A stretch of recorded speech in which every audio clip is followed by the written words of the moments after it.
Disability इसलिए exist होती है क्योंकि सोसाइटी का एक फेलियर है. सोसाइटी बैरियर क्रिएट कर रहा है जिससे पूरी इंक्लूजन नहीं हो पा रही and not just because there is a medical condition called a disability. Infrastructure का एक ट्रांसफॉर्मेटिव इम्पैक्ट होता है लोगों पर. पानी आ रहा है या नहीं आ रहा है, रोड है या नहीं है. नॉर्मल का डेफिनेशन ही हमें बदल देना चाहिए. जैसे आप चल के एक जगह से दूसरी जगह जाते हो, मैं व्हीलचेयर में अपने व्हीलचेयर के पहियों के साथ एक जगह से दूसरी जगह जाता हूँ. इसका मतलब ये नहीं है कि जो चल रहा है वो नॉर्मल है और जो व्हीलचेयर से जा रहा है वो नॉर्मल नहीं है. गवर्नमेंट को लग रहा है कि हमने मैटरनिटी लीव दे दिया, वो काफ़ी है, बट इट्स नॉट इनफ. बेचारा बेचारी लुक. ये क्या है?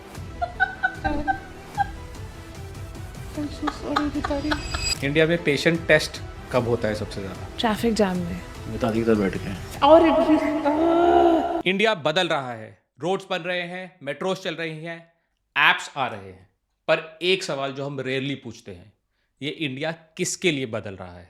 क्या ये शहर, ये सिस्टम, ये ग्रोथ सबके लिए काम करते हैं या सिर्फ उन लोगों के लिए जिनके लिए दुनिया पहले से ही ईजी है? आज का एपिसोड टेक्नोलॉजी या पॉलिसी के बारे में नहीं है. यह एपिसोड जिंदगी के बारे में है. रोज़ के छोटे छोटे मोमेंट्स के बारे में है जो कुछ लोगों के लिए नॉर्मल है और कुछ लोगों के लिए रोज़ का स्ट्रगल. आज व्हाट्स द विजन के इस एपिसोड में मेरे साथ हैं दो विजनरी जो इंक्लूजन को स्लोगन नहीं, लिव्ड एक्सपीरियंस के नाम पे समझते हैं.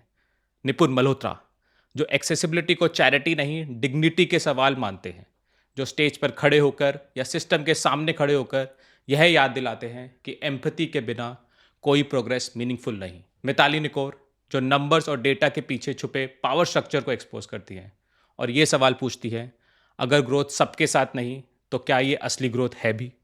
यह कॉन्वर्जेशन कंफर्ट के लिए नहीं, ये कॉन्वर्जेशन क्लैरिटी के लिए है.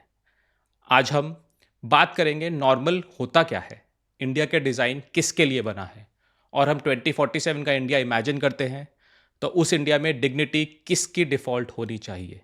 Let's get into this.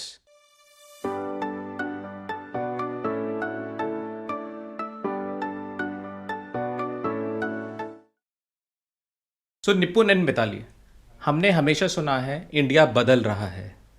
तो आज अगर इस इंडिया को देखें तो ये किन लोगों के लिए स्पेसिफिकली डिज़ाइन है और क्या बदल रहा है, प्लीज़ हमें बताएं. so I'll start and then of course I'm sure Nipun has a lot to add on that. I think जब हम कहते हैं इंडिया बदल रहा है और जब हम इसको पूरा देखते हैं और मतलब डिफरेंट सिटीज़ में जाते हैं, in 2025 I think I was very lucky. I traveled to 35 cities across India. And I don't think that many people get opportunity to travel that much so fast.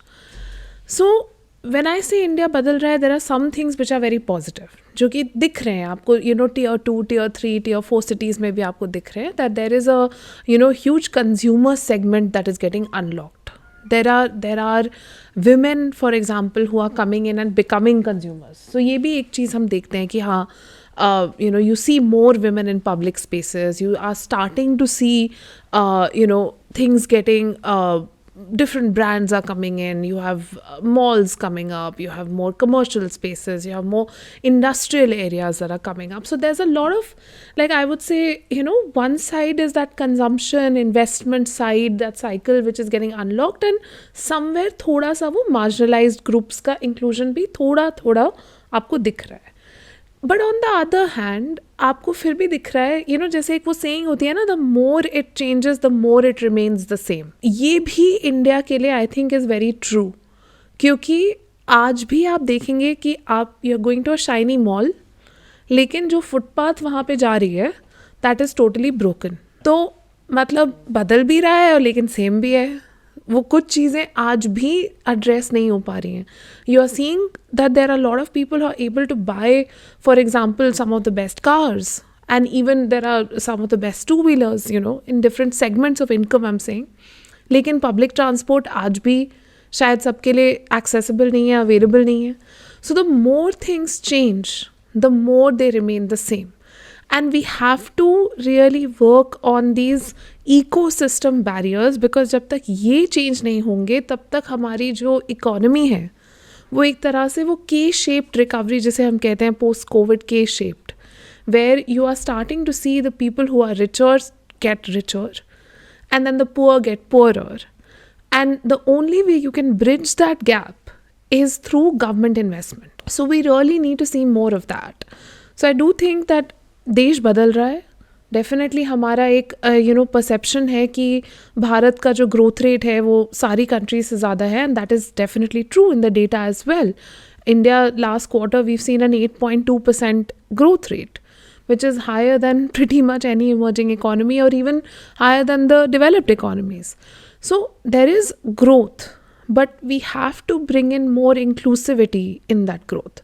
और निपुण यही सवाल आपसे.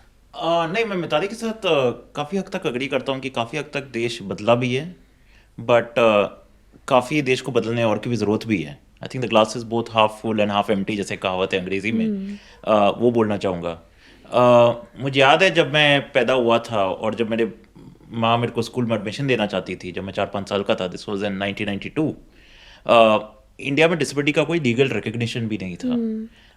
तब कोई कानून भी नहीं था. पहला कानून इंडिया में डिसेबिलिटी का 1995 में आया, the persons with disabilities act 1995. बहुत ऐसे स्कूल थे जिनने मेरे को रिजेक्ट किया बोल के कि हम एक बोझ नहीं लेना चाहते एक चाइल्ड विद डिसेबिलिटी का, which was pretty sad and disappointing. वो बोलते थे कि एक स्पेशल स्कूल में निपुण को डाल दो जो पर्सन विद डिसेबिलिटीज के लिए, मेन स्ट्रीम स्कूल में निपुण के लिए कोई जगह नहीं है. आज काफ़ी हद तक वो चीज़ बदल गई है. 2016 में एक नया कानून आया और जो और भी तगड़ा है, the rights of person with disease act 2016, जिससे काफ़ी बदलाव आने लग गए हैं. पर फिर भी आई थिंक समाज में जो डिसेबिलिटी की सोच है वो अभी भी काफ़ी नेगेटिव है. जैसे दिल्ली में ही एक रिसेंटली एक बहुत बड़े स्कूल ने एक चाइल्ड विद ऑटिज्म को निकाल दिया बोल के कि हम ये एक रिस्पॉन्सिबिलिटी नहीं देना चाहते, और उसके पेरेंट्स फिर कोर्ट गए और कोर्ट में जीत के वापस चाइल्ड को एडमिट कर दिया. पर ये दिल्ली जैसा बड़ा स्कूल है, बहुत ओबियसली पेरेंट्स भी कुछ इनकम लेवल के होंगे कि वो कोर्ट जा पाए, अपनी पावर दिखा पाए और चाइल्ड को वापस एडमिशन दिलवा दी. पर अगर दिल्ली में भी अगर एक स्कूल ऐसे सोच सकता है, आप ये सोच सकते हो कि रूरल इंडिया में क्या हो रहा है.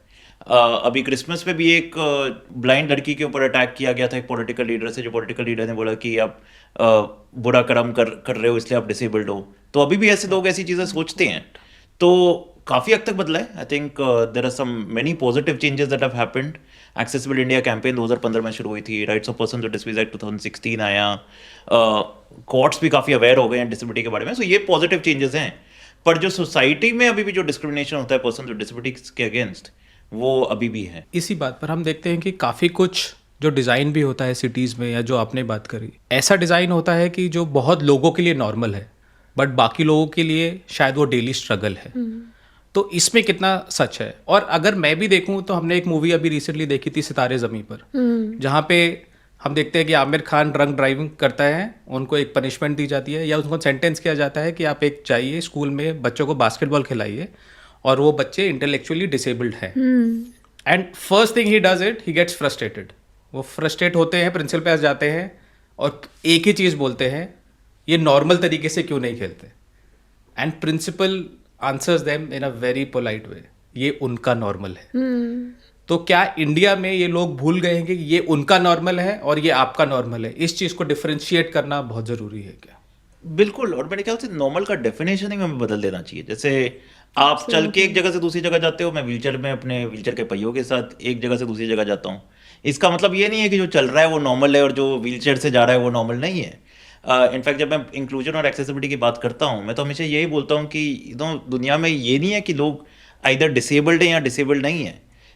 हमारी दुनिया में सभी टेम्पररी एबल बॉडीड हैं. आपके काफ़ी व्यूअर्स होंगे जिनके घर पे उनके कोई बुजुर्ग दादा दादी नाना नानी रहते होंगे, एंड एक उम्र के बाद तो सबके घुटने काम करने बंद कर देते हैं, या देखना कम हो जाता है, सुनना कम हो जाता है.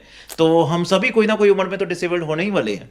तो अगर हम इंडिया को पूरा इंक्लूसिव और एक्सेसिबल बनाएं, खाली मेरे जैसे लोगों के लिए नहीं बना रहे, हम अपने लिए बना रहे हैं, और हम हर एक नागरिक के लिए बना रहे हैं, क्योंकि हम सबको कभी ना कभी उस एक्सेसिबिलिटी और इंक्लूजन की जरूरत पड़ेगी. और ये इंक्लूजन सिर्फ पर्सन विद डिसेबिलिटी के लिए नहीं, शायद वुमेन एम्पावरमेंट जो आप बात करते हैं उनके लिए भी उतना ही ज़रूरी है. इनफैक्ट मैं यही ऐड करने वाली थी, जैसे निपुण ने कहा, जब मैंने ओरिजिनली काम स्टार्ट करा इस एरिया में of inclusion of women in public spaces, या विमेन को पब्लिक ट्रांसपोर्ट में इंक्लूजन के लिए, तो उनके साथ हम जाके डिस्कशंस करते थे. बहुत सारे कॉलेजेस में मेरा जो थिंक टैंक है निकोर एसोसिएट्स, उसके थ्रू हमने जाकर बहुत सारी यंग लड़कियों के साथ डिस्कशंस करे, और फिर ओल्डर विमेन के साथ भी डिस्कशंस करे. और अब तो हमने पूरे इस साल 2025 में 10 सिटीज़ में ऐसे ऑलमोस्ट 1000+ विमेन के साथ फोकस ग्रुप डिस्कशंस करे हैं, और उससे हमारे को 3 मेन पॉइंट्स समझ में आते हैं. नंबर 1 इज़ कि आपका जो सिटी है, आपका जो शहर है, वो ऐसे लेड आउट है कि वो किसी के लिए एक्चुअली ईजी नहीं है नेविगेट करना, किसी महिला के लिए. क्यों? एक तो है आपका सेफ्टी का इशू. सेफ्टी आपको कहीं पे भी अनसेफ लग सकता है, दिन के कितने बजे भी अनसेफ लग सकता है, शाम के चाहे वो 8 बजे हो या आफ्टरनून के 3 PM हो, आपको सड़क पे चलते चलते कोई भी किसी भी टाइम पे हरास कर सकता है. और ये ऑफ कोर्स कॉलेज की लड़कियों के साथ तो बहुत ही ज़्यादा होता है, बट इवन ओल्डर विमेन, उनके साथ भी होता है. तो एज और आपने क्या पहना है, आप क्यों गए थे वहाँ पे, आप किसके साथ थे, इट डजेंट मैटर. ग्रुप में भी जब लड़कियाँ चल रही होती हैं तो उनके साथ हरासमेंट हो चुका है. मैंने खुद अपनी आंखों से भी देखा है और उनने ऑफ कोर्स हमें इन डिस्कशंस में बताया भी है. दूसरा एस्पेक्ट है एक्चुअली इंफ्रास्ट्रक्चर का, और ये मैं हमेशा कहती हूँ कि जैसे इंफ्रास्ट्रक्चर है वो सेफ्टी और इंक्लूजन का एक बहुत इम्पॉर्टेंट इंडिकेटर है. क्यों? फुटपाथ टूटी हुई है, उससे सबको इम्पैक्ट पड़ता है. इनकी व्हीलचेयर उस फुटपाथ पे नहीं चल सकती, मैं उस फुटपाथ पे साड़ी पहन के, हील्स पहन के नहीं चल सकती. आपके लिए भी थोड़ी तो दिक्कत होगी. आप फुटपाथ टूटी हुई है, हो सकता है आपका गड्ढा है पैर, तो सबके लिए प्रॉब्लम है. एग्जैक्टली. लेकिन वो महिलाओं के लिए ज़्यादा प्रॉब्लम क्यों है? इनके लिए तो बिल्कुल ही मतलब डेड एंड हो गया, बट महिलाओं के लिए ये क्यों ज़्यादा प्रॉब्लम है कि अगर मैं वहाँ पर 1 सेकेंड रुकी और साइड में एक बाइक चल रही है जहाँ से वो मुझे हरास कर रहा है, कैट कॉलिंग चल रही है. I hate this word cat calling, but you know वो हरासमेंट कर रहा है, चिल्ला रहा है बंदा, और मैंने गड्ढा नहीं देखा चलते हुए, मैं भाग रही हूँ. अब मैं भाग नहीं सकती, तो मेरी तो जान पे आ गई है ना उस सिचुएशन में. At the end of the day जब भी हमारा इंफ्रास्ट्रक्चर कीप अप नहीं करता है तो ये सिर्फ एक इम्पेडिमेंट नहीं है, it is a matter of life and death for women. और अगर आपका कोई डार्क जोन है, जैसे कि फॉर एग्जांपल मैंने एक कॉर्नर टर्न किया, वहाँ तक स्ट्रीट लाइट चल रही है लेकिन उसके बाद स्ट्रीट लाइट बंद है, स्ट्रीट लाइट नहीं है, तो वो डार्क जोन कहते हैं उसे हम. अब अगर मैं डार्क जोन में आ गई तब तो मैं बिल्कुल मतलब अंदर से आई विल बी टेरिफाइड. मेरे साथ खुद ये लंदन में हुआ है, इंडिया की बात भी नहीं कर रही हूँ, जहाँ मैं एक ट्यूब स्टेशन पे उतरी और उसके बिल्कुल बाहर सारी लाइट्स ऑफ थी. और मैं वहाँ पहले 10 साल पहले जा चुकी हूँ जब मैं स्टूडेंट थी, बट अब वहाँ का इंफ्रास्ट्रक्चर काफ़ी ख़राब हो गया है. तो इस बार जब मैं पहुँची मैं इतनी डरी हुई थी कि I went to a grocery store जो कि सिर्फ एक जगह थी जहाँ पे लाइट्स ऑन थी और वो 2 गुजराती लोग चला रहे थे. And I said this is the way to keep safe. I just waited for my husband over there कि अब वो आएंगे फिर हम चलेंगे. तो ये अगर मेरे साथ हो सकता है, fully educated empowered person, woman in this situation, कि मैं डर गई हूँ कि पता नहीं कौन आके मुझे नाइफ अटैक कर दे, पता नहीं कौन आके मुझे कोई मेरा बैग ले जाए, या फिर I can be sexually harassed, तो वो किसी और के साथ कहीं भी हो सकता है. और इसीलिए हमारा इंफ्रास्ट्रक्चर इतना इम्पॉर्टेंट है. और थर्ड चीज़ जो बहुत क्रिटिकल है वो सर्विसेज की बात भी है. महिलाएं जो हैं उनका जो सिटी का नेविगेशन प्रोसेस है वो पुरुषों से बहुत अलग है. जनरली हम देखते हैं मेन सुबह का एक ट्रिप लेंगे टू द ऑफिस, फिर उसके बाद पूरा दिन ऑफिस में रहेंगे और फिर इवनिंग में एक ट्रिप लेंगे वापस टू देयर होम, और वो एक लॉन्ग ट्रिप होगा और वो एक ही मोड ऑफ ट्रांसपोर्ट पे होगा, चाहे वो अपनी कार में जाएं, अपने 2 व्हीलर में जाएं, या मेट्रो से जाएं या बस से जाएं. वो जनरली मोड चेंज नहीं करते हैं. विमेन में हमने ये देखा है कि it is what we call trip chaining, कि मतलब मैं घर से निकली, फिर मैंने पहले अपनी ग्रोसरीज़ ख़रीदी, चल के मैं गई, मैंने ग्रोसरीज़ ख़रीदी, मेरा बच्चा मेरे साथ में है, मैं उसको लेके जा रही हूँ, फिर मैंने उसको स्कूल पे ड्रॉप किया, मे बी 2 व्हीलर पे या ऑटो रिक्शा लेके या अपनी कार में. फिर उसके बाद मैं वापस आई, फिर मैंने अपने इन लॉज़ को कहीं से पिकअप किया, उनको हॉस्पिटल लेके गई, फिर वापस आई, फिर ऑफिस गई, फिर वहाँ से कहीं और गई, फिर शाम को यही. तो क्योंकि women do disproportionate amount of care work मतलब जो सारा अनपेड केयर वर्क महिलाएं करती हैं, आप डेटा भी देख सकते हैं, चाहे वो कुकिंग हो, क्लीनिंग हो, किसी का देखभाल करनी हो घर में, everything is done by women. और डेटा में हमें दिखता है women are doing 5.6 hours of unpaid care work every day versus men do 30 minutes. तो जब इतना डिफरेंस है 6 घंटे और 30 मिनट का, तो लिटरली जो आपका ट्रांसपोर्ट सिस्टम है वो भी फिर इसको मदद करने के लिए चलना चाहिए, बट वो ऐसा नहीं है। क्योंकि आप बस से मेट्रो में कैसे जाएंगे? आप मेट्रो से जब उतरेंगे तो आपको वहाँ पे रिक्शा नहीं मिलेगा, आपको कहीं और जाके लेना है। अगर आपको रिक्शा मिल गया तो फिर रिक्शा से वापस बस स्टेशन कैसे जाएंगे? मतलब यही सब करते करते अगर आपका सारा टाइम चले जाएगा तो आप कैसे एक सिटी को नेविगेट करेंगे? सो देयरफॉर इंफ्रास्ट्रक्चर जब अच्छा बना नहीं होता या उसका डिज़ाइन अच्छा नहीं होता, ये महिलाओं को ज़्यादा इम्पैक्ट करता है। Good thought on that. And कुछ कुछ जो हमने बात करी, जैसे इंडिया में जो चेंजेस भी हुए हैं, बट ऐसे भी कुछ चेंजेस या पॉलिसी जो बोली गई बट आज तक हम कहेंगे उन्हीं पन्नों में सीमित है, क्या ऐसा भी कुछ है? आप दोनों से मेरा हिसाब। मैं आपको एक्चुअली एक उदाहरण दूंगा, because she is talking about accessible infrastructure. Bharat में 2016 में एक एक्ट आया जो काफी प्रोग्रेसिव एक्ट था, जिसके बारे में मैंने आपको बताया भी अभी, rights of person with disease act 2016। वो एक्ट एक्चुअली मैंडेट करता है कि कोई भी अगर कोई बिल्डिंग होए वो पूरी तरह से एक्सेसिबल होनी चाहिए, यूनिवर्सल डिजाइन प्रिंसिपल्स फॉलो करनी चाहिए। और वो प्रिंसिपल्स भी काफ़ी अच्छे से ministry of housing and urban affairs ने एक गाइडलाइन निकाली called the harmonised guidelines for the built environment 2021, उसका लेटेस्ट वर्जन है, जो मेंशन करती हैं कि कैसे एनवायरनमेंट पूरा एक्सेसिबल होना चाहिए पर्सन्स विद डिसेबिलिटीज के लिए। पर हैरानी की बात ये है कि जब कोई बिल्डिंग बनी जाती है, उसकी जो कंप्लीशन सर्टिफिकेट उसको देते हैं तो उसमें बिल्डिंग बायलॉज देखे जाते हैं। तो जो सरकारी बाबू जाता है बिल्डिंग बायलॉज देखता है और बिल्डिंग को कंप्लीशन सर्टिफिकेट दे देता है। अब ये बायलॉज में पूरी एक्सेसिबिलिटी एंड यूनिवर्सल डिजाइन अभी तक कोई भी स्टेट लाया नहीं है। तो एक सेंट्रल गवर्नमेंट का कानून है जो एक्सेसिबिलिटी मैंडेट करता है, पर स्टेट के बायलॉज में ये अभी तक आया नहीं है। तो क्या होता है कि अगर आपको एक बिल्डिंग बना रहे हैं, प्रियदर्शी जी अगर अपना कोई फैंसी ऑफिस बनाए और आप इतनी तरक्की कर रहे हैं, जरूर बनाएंगे ही प्रियदर्शी जी, आपको कंप्लीशन सर्टिफिकेट मिल जाएगी अगर आप एक्सेसिबल नहीं हो। पर कल मैं आपको सू कर सकता हूँ कोर्ट में जाके और एक्सेसिबल बनवा सकता हूँ। उससे अच्छा कोर्ट्स के लिए भी चीपर होएगा, रिसोर्सेज भी कम लगेंगे एंड ज्यादा एफिशिएंट भी होएगा अगर बिल्डिंग बायलॉज ही चेंज हो जाए। But because this is a state subject and building bylaws also come under states, unfortunately states have not really taken an initiative on this, and this is states across all political parties. तो मैं तो यही सोच रहा था कि मुझे अपना ऑफिस एक्सेसिबल बनाना पड़ेगा ताकि आप मुझे सू ना कर सकें। But good to know that actually. So this is some information शायद जो लोगों को कुछ टुकड़ों में पता है बट पूरी तरीके से नहीं पता, क्योंकि आज जो बायलॉज, आज आपने जो बात करी कि कंप्लीशन सर्टिफिकेट फिर भी मिल जाएगा, बिकॉज ये पूरी तरीके से स्टेट ने अभी तक अपने कानून या लॉ के साथ अपडेट नहीं किए, अपडेट नहीं किए।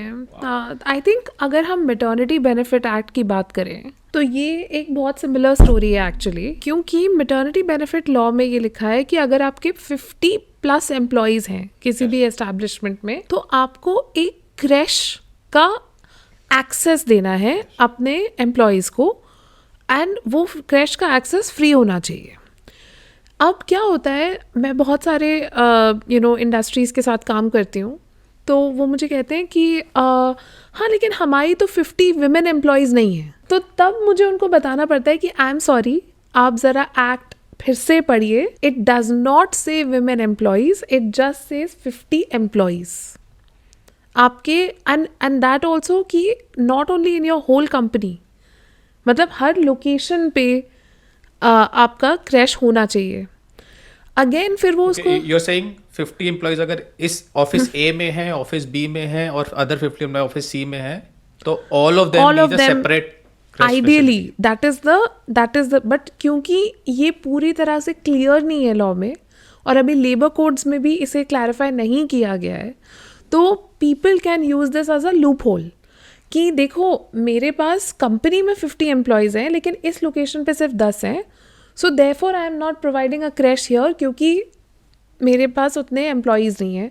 और वैसे भी उनका तो परसेप्शन यही है कि ये तो वैसे भी सिर्फ विमेन एम्प्लॉयज़ से रिलेटेड है। As a result we have the law and it is of course a very critical law, maternity benefit act, लेकिन इसका बेनिफिट पूरी तरह से इम्प्लीमेंट नहीं हो रहा है because of this confusion around the law. And also I mean after speaking to so many industries, मेरा तो अब ये व्यू हो गया है कि it is not necessary to have a crash in every workplace. You need to have some common crashes. जैसे residential area के पास में भी अगर हो तो it is actually easier for a mother और for even a father to leave their child there, और फिर अगर ग्रैंड पेरेंट्स भी उसमें इन्वॉल्व हैं तो वो भी वहाँ से पिकअप कर सकते हैं. कम्युनिटी फैसिलिटीज़ ज़्यादा सक्सेसफुल देखी हैं हमने दैन वर्क प्लेस फैसिलिटीज़.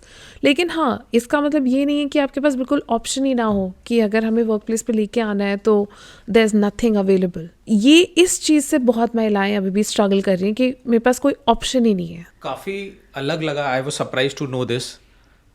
और हम चाहते हैं कि इंडिया, मैंने स्टार्ट करा कि इंडिया बदल रहा है. मैं चाहता हूँ कि इंडिया काफ़ी बदले. अभी भी काफ़ी सारी चीज़ें हैं इस करने के लिए. व्हाट्स द विजन का actual core theme is talking about India 2047, right. तो मैं आपसे ये जानना चाहूँगा कि आज अगर हम 20 साल बाद देखें, विकसित भारत 2047, इंडिया 2047 के बारे में बात करें, तो मिताली का विजन 2047 फॉर इंडिया क्या होगा? I think we need a India where women are not scared to go out. That is the one thing that I wish for India. And see, that is a very loaded statement. इसका मतलब सिर्फ ये नहीं है कि हमें सिर्फ safety चाहिए. सेफ्टी तो बेसिक है. जैसे हम कहते हैं ना, नीड्स एंड वांट्स एंड मतलब हायरार्की ऑफ नीड्स. तो सेफ्टी तो बेसिक फाउंडेशन है उसका, कि आपका घर के बाहर भी आप सेफ हैं और घर के अंदर भी आप सेफ हैं. क्योंकि डोमेस्टिक वायलेंस के इशू पर तो हम आज पूरा नहीं जाएंगे, बट वी नो कि the safety is a issue both inside the house and outside the house. But on top of that हमें ये भी चाहिए कि जब मैं घर से बाहर जाऊं तो मुझे कोई पूछे ना कि तुम कहाँ जा रही हो, क्यों जा रही हो.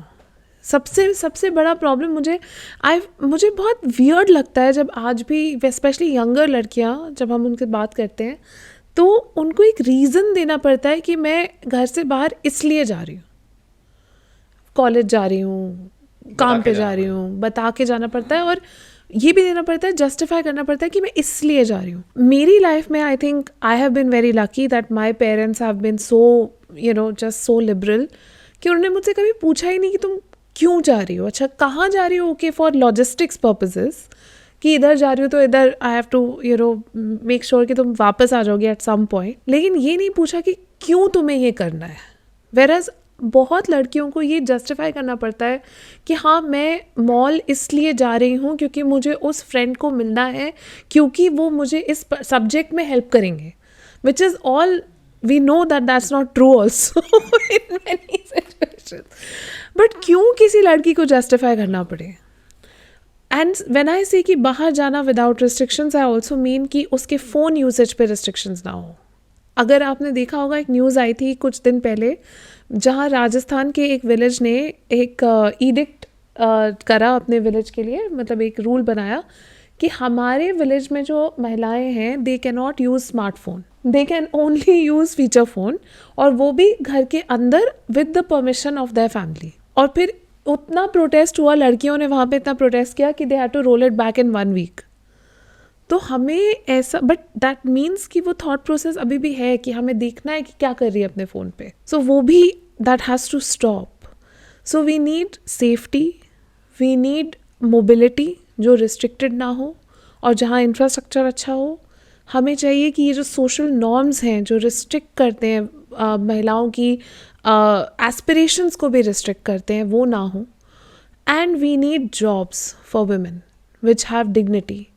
ये नहीं कि आप एक सेकेंडरी इनकम अर्नर है, नहीं, आपका करियर उतना ही इम्पॉर्टेंट है, आपका काम उतना ही इम्पॉर्टेंट है. That is what I want for 2047. सो निपुण, हमने सुना मिताली से आफ्टर 77 ईयर्स ऑफ इंडिपेंडेंस आज भी कुछ महिलाएं प्रॉब्लम फेस कर रही हैं. तो आपको क्या लगता है, नॉट जस्ट महिलाएं, बट आपका क्या विजन होगा जब 100 ईयर्स ऑफ इंडिपेंडेंस हम एक्सपेक्ट करते हैं 2047 में? तो निपुण का इंडिया 2047 के लिए क्या विजन? जब इंडिया 2047 का विजन बोलते हैं तो एक बहुत बड़ा ब्रॉड विजन ऑब्वियसली बोल सकते हैं और हम घंटे रह सकते हैं बात करते हैं उसके बारे में.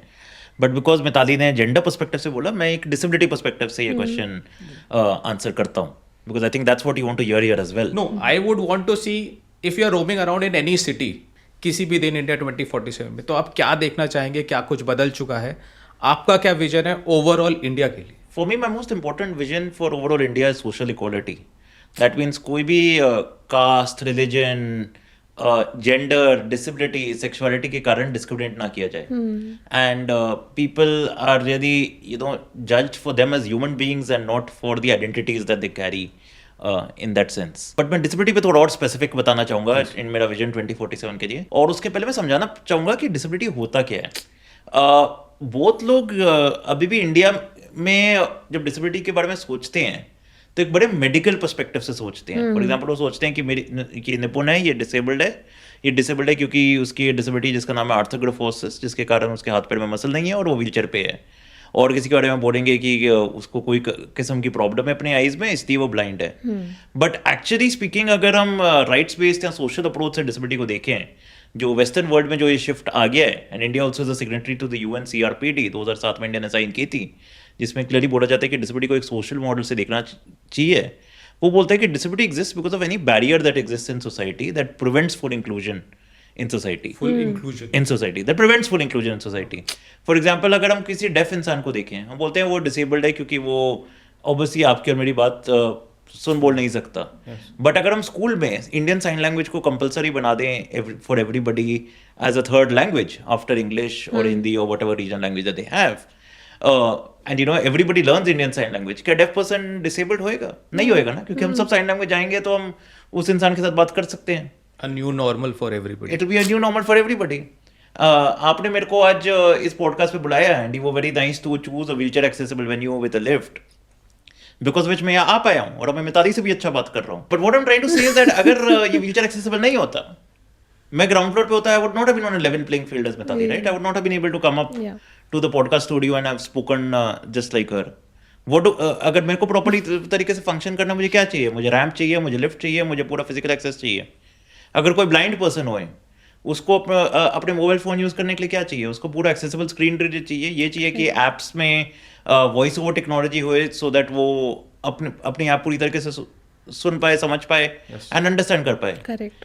तो हमारा चैलेंज यही है कि हम 2047 तक ये शिफ्ट एक ला पाएँ जिसमें हमें समझ आ जाए कि डिसेबिलिटी इसलिए एग्जिस्ट होती है क्योंकि सोसाइटी का एक फेलियर है. सोसाइटी बैरियर क्रिएट कर रहा है जिससे पूरी इंक्लूजन नहीं हो पा रही, and not just because there is a medical condition called a disability. आप चश्मे पहन रहे हैं, मैं चश्मे पहन रहा हूँ, बताइए, आर यू वेयरिंग लेंसेज? हाँ. आप ये लेंसेज पहन रहे हैं. तो 600 साल पहले जब पॉपुलर चश्मे बने नहीं थे, करेक्ट. आप और ये भी डिसेबल्ड ही थे. करेक्ट. और आज तो चश्मे इतनी $1 बिलियन इंडस्ट्री बन गई है, हर लेवल के चश्मे आते हैं. 500 रुपए का भी चश्मा आपको मिलेगा दुकान में, 2 लाख का भी चश्मा मिलेगा दुकान में. एक फैशनेबल आइटम बन गया है. Yes. अब तो स्मार्ट ग्लासेस भी आने लगे हैं काफी टेक कंपनीज से.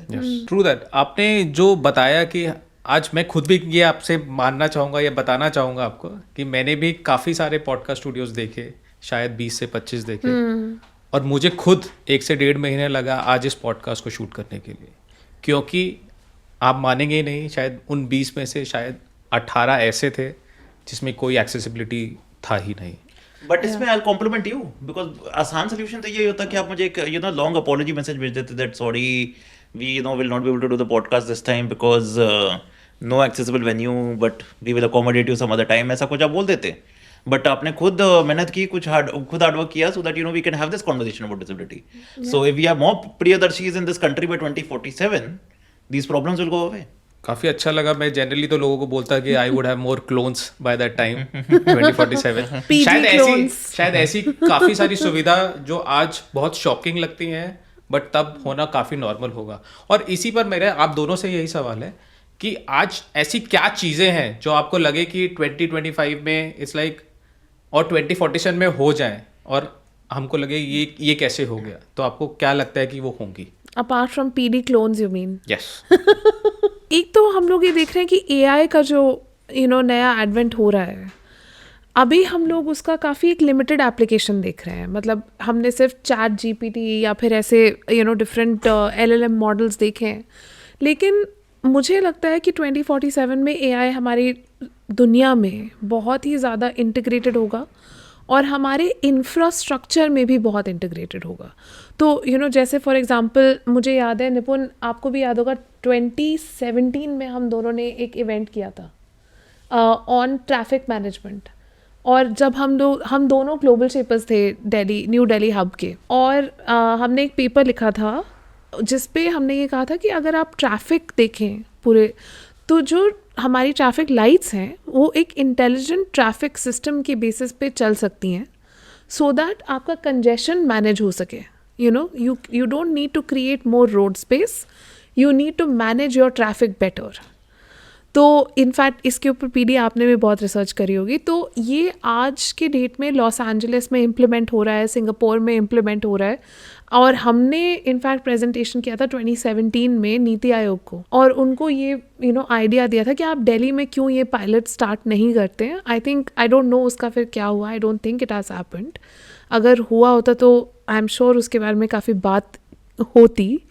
But I feel like these kind of data driven solutions जो कि इंफ्रास्ट्रक्चर को बेटर मैनेज करने के लिए, ये आई एम होपिंग कि 2047 में आएंगे, जहाँ पे हमारा फ्रेट इंफ्रास्ट्रक्चर, हमारा अर्बन इंफ्रास्ट्रक्चर, हमारा इवन हमारा जो ट्रंक इंफ्रास्ट्रक्चर जिसे हम कहते हैं, जैसे रेलवेज़, एयरपोर्ट्स, इनकी मैनेजमेंट अगर हम AI उसमें ले आएँ, और इन्वेंट्री मैनेजमेंट भी इंडस्ट्रियल एरियाज़ के लिए, तो हमें उतना इंफ्रास्ट्रक्चर बनाने की जगह उसका मेंटेनेंस इम्प्रूव करना, उसका ऑपरेशन इम्प्रूव करना, उसका यूटिलाइजेशन इम्प्रूव करने से actually we can make our infrastructure stretch more rather than just build more. So I would really want that. And second thing I think we have not spoken about yet is climate. मतलब already हम लोग आज दिल्ली में बैठे हुए हैं जहाँ पर हमें अंदर ही बैठना पड़ रहा है, because अगर हम बाहर होते तो हम खास रहे होते, बात नहीं कर रहे होते. And that is a fact कि in Delhi and across the country, जिस भी सिटी में मैं इस साल गई हूँ, मैंने देखा है कि AQI 150 से कम नहीं है कहीं पे भी, मोस्ट सिटी एरियाज़. और जो क्राउडेड एरियाज़ हैं, I think the only city जहाँ पे मैंने AQI 100 देखा था वॉज गुवाहाटी, और वहाँ पे भी डस्ट का क्राइसिस है, बिकॉज पूरी सिटी में कंस्ट्रक्शन चल रहा था. रिवर फ्रंट अभी कंप्लीट हुआ है वहाँ पे, but otherwise the whole city is under a cloud of dust. तो ये हर सिटी में हो रहा है, because every city is under construction. बहुत ज़्यादा कंस्ट्रक्शन एक्टिविटी है. मुंबई में आप देखिए, मुंबई में इतना हाई AQI हो गया है, इट्स मोर दैन 350. तो दिल्ली में तो मतलब आई थिंक वो तो हमारे पास मेजरमेंट इंस्ट्रूमेंट्स ही नहीं है. 500 पे हमें बोल दिया जाता है कि दैट्स इट, इसके बियॉन्ड आपको पता करने की ज़रूरत नहीं है AQI क्या है. But in reality I am hoping कि जो हमारे क्लाइमेट रिजिलियंट इंफ्रास्ट्रक्चर जिसे हम कहते हैं, चाहे वो एयर क्वालिटी मैनेजमेंट टूल्स हों, जैसे चाइना में हमने देखा है smog towers is only one application. आप देखिए स्पॉन्ज सिटीज़ बनाई हैं उन्होंने चाइना में, उन्होंने ग्रीन बिल्डिंग्स बनाई हैं, होल बिल्डिंग्स जहाँ पूरा wall is just green and real plants. Then they have built like synthetic trees जिसमें इतना आपका कार्बन कैप्चर हो सकता है, which is equivalent to 100 trees. तो this is the kind of infrastructure जो मैं ड्रीम करती हूँ कि हमारी सिटीज़ में ऐसा इंफ्रास्ट्रक्चर हो, where our city is fully regenerating itself. It is not impossible. China has shown that it can be done. वहाँ के आप parks देखिए, they are like massive parks with waterfalls. My friend actually, who's from Malaysia, proposed to his wife in a Chinese park. He's ethnic Chinese. And he's like कि I proposed in front of a waterfall. तो मैं और मेरे husband उसको देख रहे हैं, हम कॉफ़ी पी रहे थे उसके साथ. मैं what do you mean waterfall? मतलब park in the middle of a city with a waterfall. ये सारी जो stories हैं of a country like China which has succeeded so much on urban infrastructure planning, ये बाहर क्यों नहीं आती हैं? सिर्फ वेस्टर्न नैरेटिव्स में क्योंकि हम फंसे हुए हैं. We have to come out of that narrative. We have to look at all the best practices across the world. And I hope कि हम लोग ऐसा इंफ्रास्ट्रक्चर बनाएं which is sponge cities, green cities, not this pollution. What is a sponge city? So a sponge city is like जैसे चेन्नई में आपने देखा होगा, बैंगलोर में आपने देखा होगा कि बहुत फ्लड्स आते हैं. Yes. Right? And even I mean across the country we are seeing. Sponge city में ऐसी छोटी छोटी कैनाल्स बनती हैं which is like right next to your footpath, जहाँ पे काफ़ी पानी एब्जॉर्ब हो जाता है. Then a lot of the excess rainfall is also absorbed in rain water harvesting. So again, it is a sponge, right? Rainwater harvesting is a sponge. The canals in the city are a sponge. Then you have underground water reservoirs which are a sponge. So basically, अब अगर आपको पता है कि आपके city में at any point excess rainfall आने वाला है, आ सकता है, तो आप उसको एक स्पॉन्ज सिटी बनाइए which can actually collect that water. Gurgaon में क्या हो रहा है, मतलब 5 मिनट की रेन पे हमारा ट्रैफिक ख़त्म हो जाता है, इट स्टॉप्स. बॉम्बे में it's been 15 years and the floods have become an annual occurrence. तो हम स्पॉन्ज सिटीज़ के कॉन्सेप्ट में क्यों नहीं इन्वेस्ट कर रहे, हम ग्रीन सिटीज़ के कॉन्सेप्ट में क्यों नहीं इन्वेस्ट कर रहे. We need to do that. तो रिपुन, हमने 42 से जाना, एक नई तरीके की सिटी कैसे बनाई जा सकती है? आपको क्या लगता है कि 2047 में ऐसा क्या शॉकिंग आपको देखने को मिलेगा जो अच्छी तरीके से आप सरप्राइज या शॉक? बचा नहीं है बोलने के लिए 45 के आंसर के बाद. आई थिंक टेक्नोलॉजी का बहुत इंपॉर्टेंट रोल रहेगा. आई थिंक हम AI का impact at least with in the space of disability तो देख ही रहे हैं, एंड काफ़ी हद तक एक पॉजिटिव इम्पैक्ट है. I mean there are so many people like for example on the spectrum, या जो डेफ हैं उनको कम्युनिकेशन में प्रॉब्लम आती थी. सिंपल AI टूल्स के साथ उनकी कम्युनिकेशन इंप्रूव हो रही है because AI can correct the language, and suddenly वो ज़्यादा एम्प्लॉयबल बन रहे हैं because of that. At the same time, for example, people with visual disabilities, you know, through technologies like smart glasses, उनको काफ़ी accessibility and accessible solutions मिल रही हैं through which, you know, they can see the world in that sense through audio. But the smart glasses is while they're जो बोल रहे हैं, smart glasses होते हैं जो वो पहनते हैं, एंड उनमें एक ऑपरेटिंग सिस्टम होता है, इंटरनेट से कनेक्टेड होते हैं, and they can actually tell you कि यू नो हमारे सामने एक यंग आदमी बैठा है जिसके सामने एक शूर का माइक है, वो एक शर्ट पहन रहा है, पूरी डिस्क्रिप्शन दे देती हैं वो इंसान को कि they can visualize basically based हाँ on ji. sound. And what does that mean? That means that if they go to a restaurant tomorrow, they look at the menu also they can read out, right?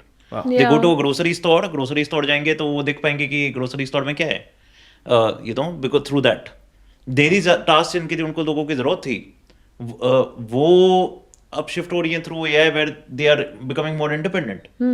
And पहले volunteer driven technologies तो थी. For example मैं आपको एक funny कहानी बताऊंगा इसमें कि एक See My Eyes नाम का एक सॉफ्टवेयर होता था पहले, See My Eyes, जो एक वॉलंटियरिंग सॉफ्टवेयर है जिसमें कोई AI नहीं होता था.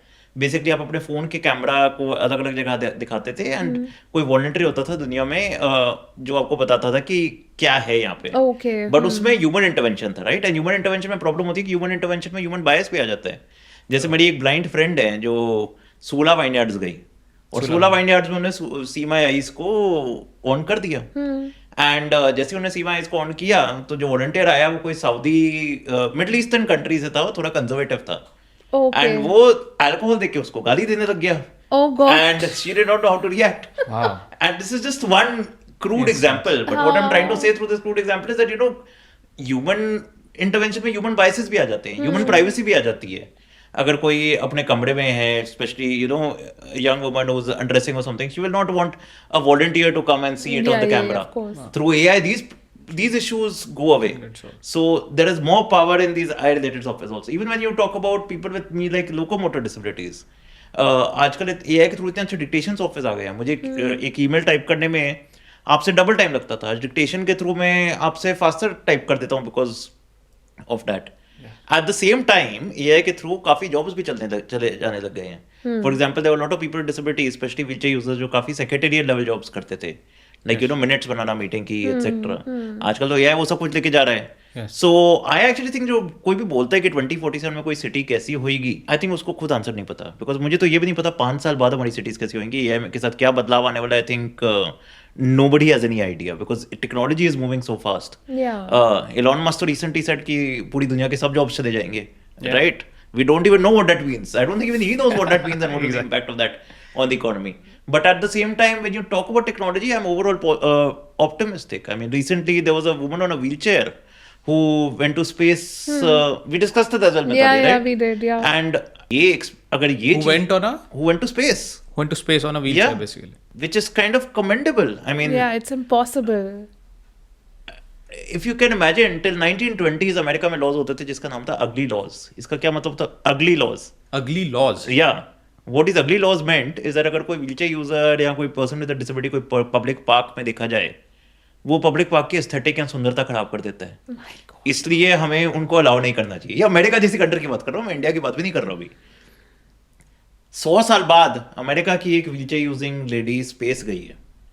So society definitely has changed, and I don't even know what will happen by 2047. But overall, I think there are more positives and negatives when it comes to technology for people to discuss. Yeah. तो आपने बताया कि शायद हमें नहीं पता होगा या आज हम इमेजिन नहीं कर सकते 2047, बट मैं फिर भी मिताली आपसे पहले जानना चाहूँगा एक हेडलाइन जो आप 2047 में कभी नहीं देखना चाहेंगे और you will be like shocked कि ये अभी भी कैसे हो रहा है. AQI of 1000 in any place in the world. मतलब we just cannot live with this air pollution. I think हम लोग इस air pollution के बारे में enough नहीं बोल रहे हैं. And I think I'm very worried about, एक तो ये Gen Zs, I'm very worried about them also. मतलब मेरी पूरी टीम Gen Z है. That's why मुझे उनके लिए बहुत ही maternal feeling आती है कि मतलब बच्चों क्या कर रहे हो तुम. अगर ये मिलेनियल्स के टाइम पे हुआ होता इतना AQI क्राइसिस, हम लोग तो निर्भया के टाइम पे भी पहुंच गए थे.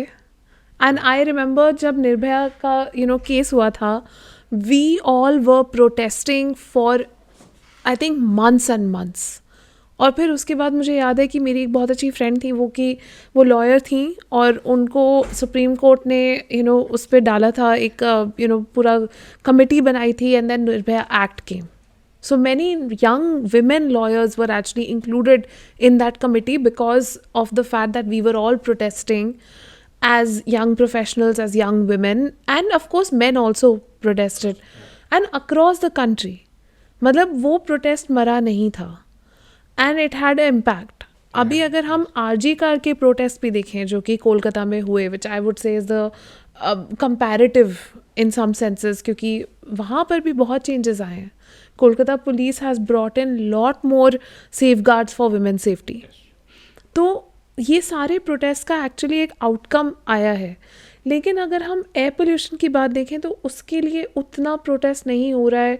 People are becoming use to it. हाँ, हम एयर प्योरीफायर लगा लेंगे घर में, बट हम ऐसे जी नहीं सकते. Clean air can not be a commodity.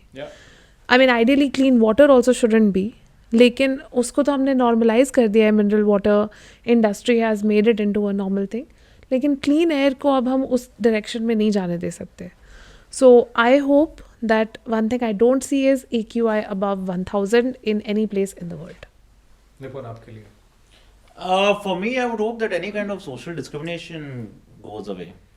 Abhi bhi, we hear about cases where there are caste-based discrimination. Disability के साथ तो अभी भी बहुत डिस्क्रिमिनेशन होती है. मुझे हर रोज किसी ना किसी का मैसेज आता है कि I was denied a job because मेरे को एम्प्लॉयर ने बोला कि मैं एक लाइबिलिटी नहीं देना चाहता एक पर्सन विद डिसेबिलिटी को हायर करके. ऐसी टाइप की जो ये न्यूज़ हैं ये बंद हो जाए और लोगों को मेरिट पे देखा जाए, not based on the fact that they are from a certain caste, religion और disability. That is what I would like in 2047. But that is what we asked you, what you would not like to see, and you said कि शायद ऐसी discrimination कभी ना हो. Exactly, मैं वही बोल रहा हूँ. So thanks निपुण एंड मिताली. हमने काफ़ी अच्छा विजन बनाया इंडिया 2047 के लिए. बट अब हमारे यूजर्स और मैं ये जानना चाहूँगा कि इस विजन को आज पाने के लिए या वो नेक्स्ट 5 years में ऐसी क्या 2 नॉन नेगोशिएबल होंगे जो इंडिया को करने ही पड़ेंगे. Okay, let me try to start and please add. So I think सबसे पहले we need investment. देखो, जब हम कहते हैं ये होना चाहिए, ये होना चाहिए, ये होना चाहिए, सोशल सेक्टर में स्पेशली ये बहुत होता है कि वॉन्ट्स हमारी बहुत सारी होती हैं, रिसोर्सेज हमारे कंस्ट्रेंट रहते हैं. तो यहाँ पे we really need investment to come in, and that investment has to come from private sector. मैं ये कभी नहीं कहूँगी कि सिर्फ गवर्नमेंट की रिस्पॉन्सिबिलिटी है. गवर्नमेंट की रिस्पॉन्सिबिलिटी है एक विजन बनाना जिस पे सब लोग अग्री करें. ये बहुत क्रिटिकल है, क्योंकि अगर आपका एक कॉमन विजन नहीं है अपने देश के लिए, अपने कंट्री के लिए, जहाँ पे स्टेक होल्डर्स का व्यू आपने लिया हुआ है, तो कोई प्राइवेट सेक्टर आके उस विजन में इन्वेस्ट नहीं करेगा. तो ये बहुत इंपॉर्टेंट है सबसे पहले कि हमारा एक कॉमन विजन हो कि हाँ, we want inclusive infrastructure, we want this type of cities, we want this public transport, जो भी हमने सारी चीज़ें बोली, ये सब हमारा एक कॉमन इंफ्रास्ट्रक्चर का विजन अगर है, एंड जो कि है ही. विकसित भारत 2047 का जो हमारा विजन है, जो गवर्नमेंट ने बनाया है, it's largely in line with these ideas which we have spoken about. लेकिन अब हमें प्राइवेट सेक्टर को लाना ही पड़ेगा उसमें एक्चुअली इन्वेस्टमेंट लाने के लिए, क्योंकि सिर्फ गवर्नमेंट इन्वेस्टमेंट से ये नहीं होगा. We need private corporations to come and create very profitable businesses, और ये बहुत ज़्यादा तरीके से पॉसिबल है. आप देखिए सारी जो गवर्नमेंट स्कीम्स हैं उसमें देर is a possibility of having public private investment. PPP models have had mixed results in India. I would not say they have been overwhelmingly successful, लेकिन एयरपोर्ट सेक्टर में ये काफ़ी सक्सेसफुल रहे हैं, रोड सेक्टर में ये काफ़ी सक्सेसफुल रहे हैं. अब हमें इसे अर्बन इंफ्रास्ट्रक्चर में भी लाने की ज़रूरत है. So I will say non negotiable is कि हमें अपनी रेगुलेशन एरिया को बहुत क्लीन अप करना है, बहुत क्लियर रेगुलेशंस लानी है जो कि इंडस्ट्री को मोटिवेट करें, इंसेंटिवाइज करें कि आप आके इंडस्ट्री इन्वेस्ट करिए. So that is number one. We need investment in infrastructure and we need a lot of it. But what do we need along with that? We need governance that works. See, मैं बहुत सालों से government officers के साथ काम कर रही हूँ. I am sure PD you have also been doing. In fact, आप तो थे ही खुद in a way in government. मेरे को एक सिर्फ प्रॉब्लम होती है. आई फील दैट कॉम्पिटेंस बहुत है, नॉलेज भी बहुत है, एक लेथार्जी आ रही है. और ये मैं देख रही हूँ 2014 में वो लेथार्जी नहीं थी. 2014 to 2019 वॉज अ पीरियड जहाँ पे सारे bureaucrats were also very energetic. एक नई विगर था, एक नई एनर्जी थी कि न्यू गवर्नमेंट हैज़ कम, तो लेट्स. फिर उसके बाद 2019 के बाद तो हम लोग एकदम कॉम्बैट मोड में चले गए क्योंकि कोविड आ गया. और कोविड के टाइम पे आई थिंक बहुत लोगों की एनर्जी जो है वो कोविड मैनेजमेंट में ही चली गई. And of course everybody did a phenomenal job in government to deal with it. लेकिन 2024 के पीरियड में जब विद आफ्टर द 2024 इलेक्शन, मुझे लगता है कि लास्ट 2 years में एक थोड़ा सा लेथार्जी आया है डिसीजन मेकिंग में, थोड़ा सा स्लोनेस आया है. और ये स्टेट लेवल पर भी दिख रहा है, ये सिटी लेवल पर भी दिख रहा है, अक्रॉस स्टेट्स. मतलब regardless of which party is in power, उससे कोई फ़र्क नहीं पड़ रहा है इतना. We are seeing it more at a bureaucrat level. तो मैं ये चाहती हूँ कि एक अकाउंटेबिलिटी बने हमारी ब्यूरोक्रेसी में, कि आपको सिर्फ पावर नहीं दी गई है, आपको रिस्पॉन्सिबिलिटी दी गई है. और आपको रिस्पॉन्सिबिलिटी दी गई है इसलिए आपको पावर मिली है. You are responsible to deliver this governance, you are responsible to deliver the implementation, and that is why you have the power to get things done on ground. But at this point in time जो bureaucracy में हम देख रहे हैं, एक this movement towards feeling कि they have unlimited power, but they are not actually working on their responsibility. And of course this is not all bureaucrats. There are so many who are, people I have learned so much from in the bureaucracy, especially at the national level. मैंने बहुत लोगों से बहुत कुछ सीखा है on how to actually implement a project on ground. मतलब कोई बहुत सारे पॉलिसी रिसर्चर्स होते हैं, वो जब न्यूज़पेपर्स में आर्टिकल्स लिखते हैं, दे से this should be done, but वो हमेशा भूल जाते हैं कि जब आपने लिख दिया this should be done, but on ground उसको इम्प्लीमेंट करने के लिए कितने चैलेंजेस आते हैं. So I fully respect the bureaucracy because उनको ये आइडियाज़ एक्चुअली ग्राउंड पे इम्प्लीमेंट कराने होते हैं. बट लेथार्जी और एक अकाउंटेबिलिटी सिस्टम में आज बहुत क्रिटिकल हो गया है, बिकॉज बहुत लोग they are stalling the decision making. और ये डिसीजन मेकिंग स्टॉल नहीं होना चाहिए. अगर हमें 2047 को के गोल्स मीट करने हैं तो हमें डिसीजन मेकिंग आज करनी पड़ेगी, नहीं तो आप उतना स्पीड पे इंफ्रास्ट्रक्चर बना ही नहीं पाएंगे. सो निपुण, दो चीज़ मिताली ने डिस्कस की. फर्स्ट थिंग, जो प्राइवेट इन्वेस्टमेंट है जो गवर्नमेंट के साथ आनी पड़ेगी इस विजन को पूरा करने के लिए या इंफ्रास्ट्रक्चर को बनाने के लिए. और second is the bureaucratic level that I think has to be better. जो ऑलरेडी अच्छा तो है बट शायद कहीं पेस खो रहा है, बट उसको और बेहतर बना सकते हैं. आपको क्या लगता है कि 2047 में ये दो नॉन नेगोशिएबल होंगे? प्रोबेबली बाय 2030 नेक्स्ट 5 इयर्स में तो ये होना ही पड़ेगा ताकि हम उस विजन तक पहुंच सके. सो मिताली ने 2 हार्डवेयर इश्यूज बताए, इसलिए मैं 2 सॉफ्टवेयर इश्यूज बताऊंगा in that Very sense nice. To balance it out. I think one of the most important things for India in 2047 is that I think youth को और एंगेज होना पड़ेगा. जैसे Yeah. मिताली ने AQA के बारे में बोला कि यूथ तो बात ही नहीं कर रही है AQA के बारे में. So I think we will have to change the way the education system in India runs. Yeah.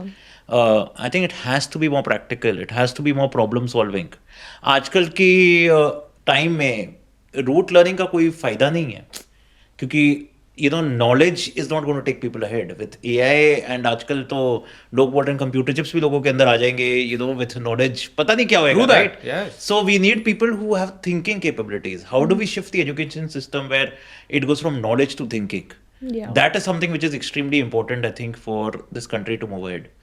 And I think when governance की बात आती है, something, Mithali spoke about something, but I'm going to talk about something different, which is more institutional in nature. I think हमारा governance structure ही right now it's based in departments. It's like a 19th century company जिसमें department of finance होता था, department of HR होता था, department of marketing होता था. But if you look at any successful 21st century startup, everybody is communicating with each other, everybody is talking to each other, and things are happening just like that. And मैं disability का example दूंगा because मेरा disability में governance का ज़्यादा experience है, but I think this applies to everything. When Mr. Chandrachud as the Supreme Court Chief Justice retired, उनने एक प्रॉब्लम बताई थी कि वो अपना घर नहीं छोड़ पाए थे क्योंकि उनको एक एक्सेसिबल घर दिल्ली में नहीं मिला था, right? And this is after the 2016 act and after all the laws changes etcetera. But इसका मतलब क्या हुआ कि जो इंडिया में जो हाउसिंग है वो इस एक्ट को नहीं देख रही, राइट? हम एम्प्लॉयमेंट की मैं बात कर रहा था इस एपिसोड में पहले, जब मैं बोल रहा था कि लोगों को एम्प्लॉयमेंट में इतनी चैलेंजेस आती है. That means the Commerce Ministry and the Labour and Employment Ministry have not really thought about disability. ये जो NREG में भी जो अमेंडमेंट आया है, कितनी लोग बात कर रहे हैं कि इसका डिसेबिलिटी का क्या इम्पैक्ट आएगा. पर एक भी पर्सन विद डिसेबिलिटी तो इन्वॉल्व भी नहीं हुआ था ये NREG के अमेंडमेंट में. तो इनफैक्ट लोग क्रिटिसाइज करते रहते हैं department of empowerment of persons with disabilities को गवर्नमेंट में. मैं उनको कभी नहीं क्रिटिसाइज करता बिकॉज आई तो feel that they are actually a body that at least understands disability. They are talking about disability. Disability is such an interministerial issue that we cannot have just one department that cares about disability, but we need experts on disability everywhere. Just like that, if you look at women as well, right? I mean, for example, I remember Mithali ने एक article लिखा था on the maternity leave and Yes. how it is harming a lot of women, is what you said, right? The maternity leave Is harming the woman. Is harming women is what Mithali had written. Yes. I mean, I'm not getting And I into the stand by merits. that even today. I'm not getting into the merits and demerits of that, and I'm not endorsing Mithali's opinion, nor am I disagreeing with it. But what I'm trying to tell you is that the maternity leave act came under which ministry? So Maternity Act is actually under Ministry of Labour and Employment. Ministry of Labour and Employment. But that means that the Ministry of Labour and Employment, और मैं ये नहीं बोल रहा law बोल रहा है, मिताली बोल रही है, but ministry of labour and employment ने मिताली जैसे लोगों को जो जेंडर में काम कर रहे हैं उनसे इनपुट्स लिए भी क्या? आई एम श्योर नहीं दिए होंगे. नहीं लिए. Just like that, Ministry of Women and Child Development, Ministry of Labour का वो नहीं, because her government works in such silos and every silo is an expert in their own field. But when you are running a country, everything is so intersectional that you, I think, need that startup kind of thinking now in a 21st century when you are running a government. Yeah. And we need to ensure that there is some kind of interministerial coordination, which is an extra layer compared to what it was earlier, because I think in the 21st century, we need to change the way how governments function. See, basically, it's like file system. Yes. मैं file खोल दी, file पे 4 चीज़ें आ गई, वो file अब दूसरी ministry गई है, अब वहाँ से आएगी, फिर फाइल घूम के, and see of course it has become digitize to some extent. But अगर आप स्टेट्स में देखोगे and in specially in the city level में तो आपको actually physical file, and West Bengal government I have actually been working there, और वहाँ पे तो लिटरली स्टैक्स हैं अभी भी of files which, and they are saying कि हाँ अभी we are digitizing them, but वहाँ पे तो अभी भी you see those long big stacks, पुराने ज़माने वाले where you see those dust and all that.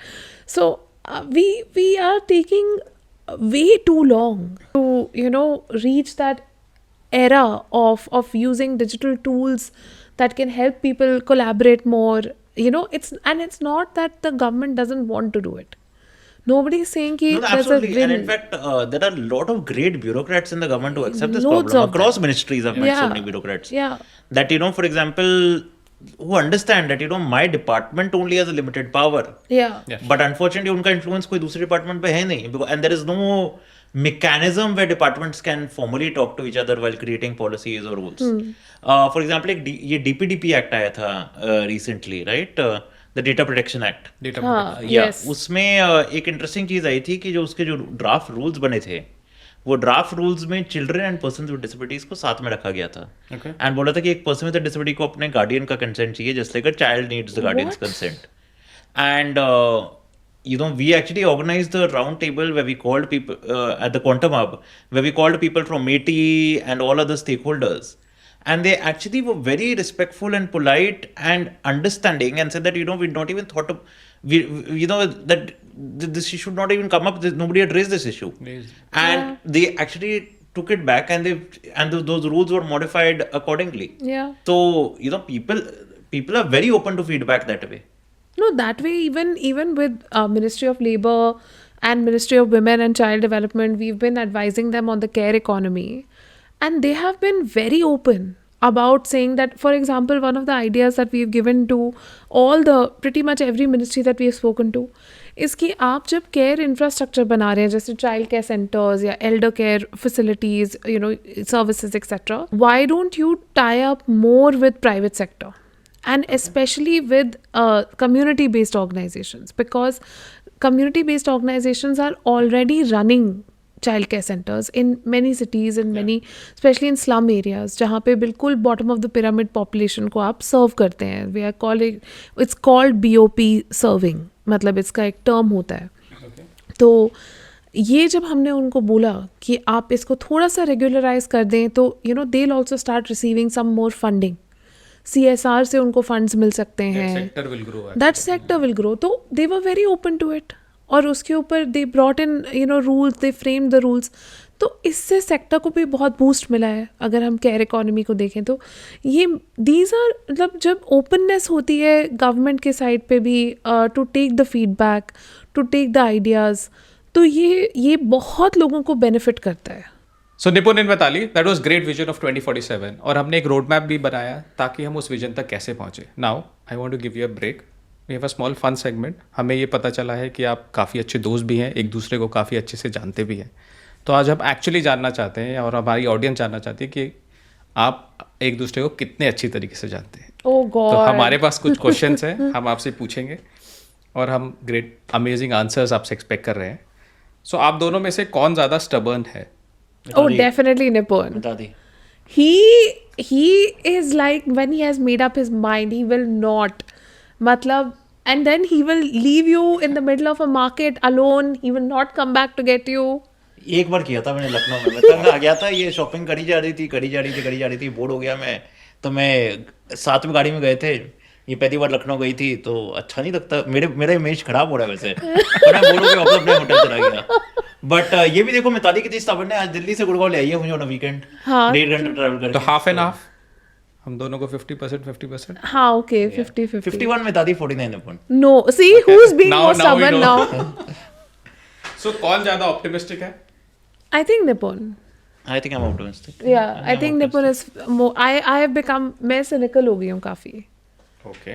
इस लास्ट ईयर में इतना ट्रैवल करके, इतना काम करके, एंड आई थिंक महिलाओं के साथ जब आप ज़्यादा काम करते हैं और आप इतना वायलेंस देखते हैं, तो थोड़ा सा सिनिसिज्म आ जाता है. कौन पब्लिक में ज़्यादा पोलाइट है?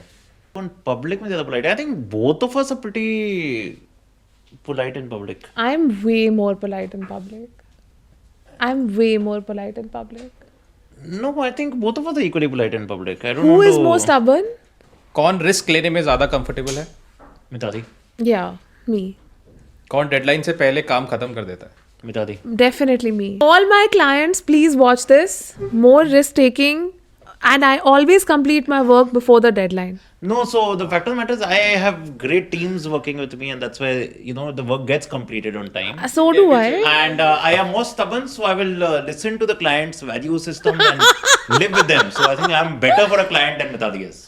I'm always Mitali very is so adaptable. flexible that वो दूसरा क्लाइंट मिलेगा जो जिसके वैल्यू सिस्टम में लगे, तो वो शिफ्ट हो जाएगी उस पे. ऐसा कुछ So I नहीं think है. stubbornness is actually very good clients. कौन मीटिंग में एक लास्ट पॉइंट बोल के 5 और पॉइंट्स बोलता है? मिताली.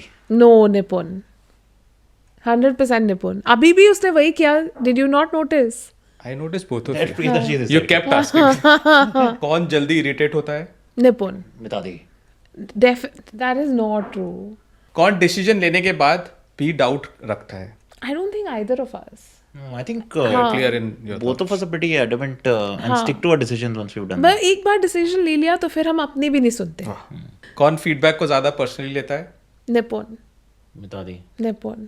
कौन सिस्टम पे ज्यादा भरोसा करता है? निपुण. निपुण, No, I think yes, I do believe in the systems because I think we have moved. As I said, glass आधा भरा हुआ है ना. Disability को भी अगर आप देख लो, मैं 1987 में पैदा हुआ था. सबको बता दिया मैंने, मैं कितना बुजुर्ग हूँ by saying that. आपसे younger हूँ I think ना. We'll not discuss that. I'm younger than PD, but younger, smarter. Not smarter maybe. I mean, he can take the smarter, but yeah. This will take. Yeah. But I think at the same time, a lot of progress has happened. So one has to respect the system.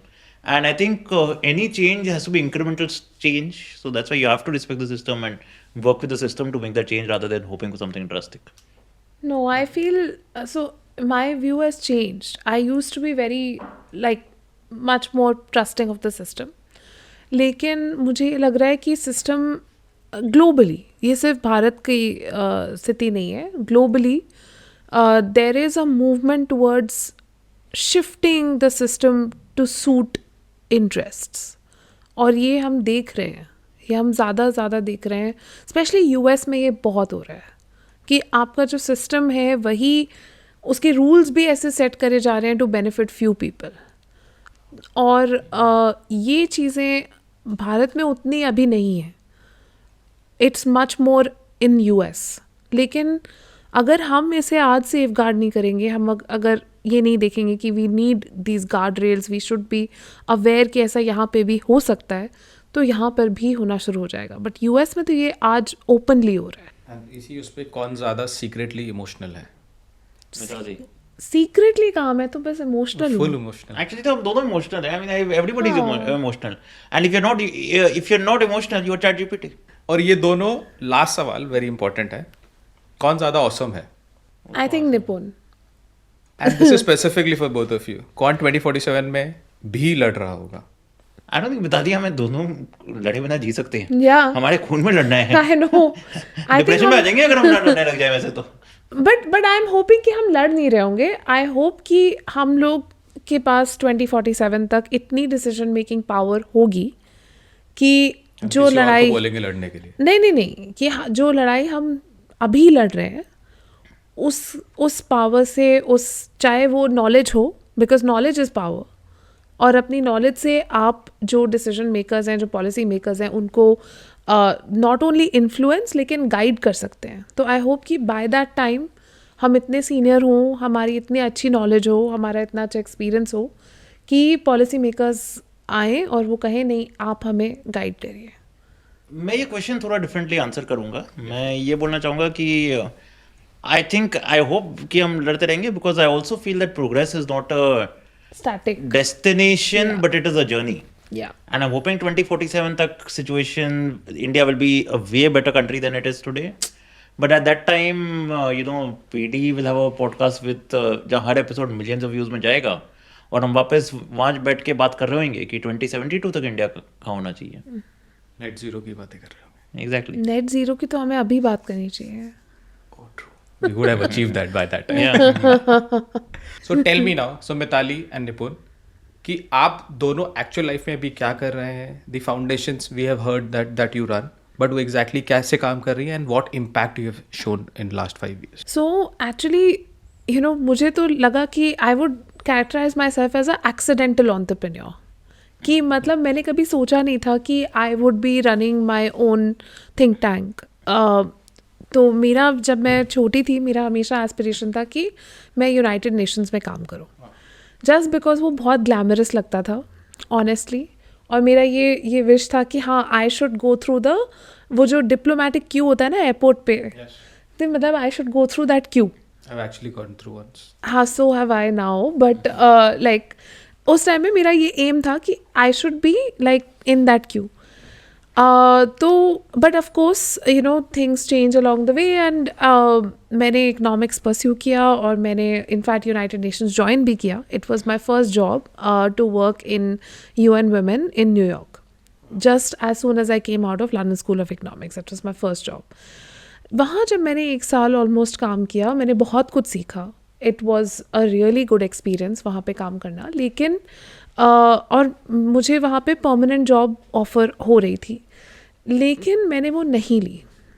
और सब shock हो गए कि क्यों नहीं ली, मतलब आपको job मिल रही है, आप UN में, this what you wanted. I said it is what I wanted, लेकिन यहाँ पे मैं ग्राउंड पे नहीं हूँ. यहाँ पे मैं उन लोगों के साथ एक्चुअली बात नहीं कर पा रही हूँ जिनके लिए मैं ये सारा काम कर रही हूँ. And I was very young, I was just 23. तो उस टाइम पे लगता है ना कि मतलब ये मैं I was working with very senior people, मतलब 45, 50, और हम लोग फंड रेजिंग पे, फाइनेंशियल रिसोर्सेज पे बहुत काम करते थे. रिसोर्स मोबिलाइजेशन का काम था and it was very important. मतलब आज भी आई वुड से कि UN एजेंसी, किसी भी UN एजेंसी में या फिर किसी भी NGO में working in resource mobilization is very critical, क्योंकि वो आपका पूरा ऑपरेशन ज़िंदा रखता है. How do you get the funds to do what you do. तो बट मुझे उस टाइम पे प्रोग्रामेटिक काम में बहुत इंटरेस्ट था और मैं चाहती थी कि मैं फील्ड पे जाऊँ. तो मैं अफ्रीका शिफ्ट हो गई और मैंने साउथ अफ्रीका में एक जॉब स्टार्ट करी एक कंसल्टिंग फर्म के साथ, और वहाँ पे मैं बहुत सारा फील्ड वर्क करती थी. ऑलमोस्ट 3.5-4 साल मैंने पूरे अफ्रीका में, अराउंड सदर्न अफ्रीका और ईस्टर्न अफ्रीका में काम किया वाटर प्रोजेक्ट्स पे. और वहाँ पे मैं बहुत महिलाओं से मिली जो कि रोज़, जैसे हम वो पिक्चर जो आज भी हमारे माइंड में है कि एक महिला पानी कैरी कर रही हैं 5-5 लीटर, वो 2 हाथ में लेके विमेन वहाँ पे विलेजेस में कैरी करती थी. और वहाँ पे हम लोग काम करते थे कि laying down the water lines.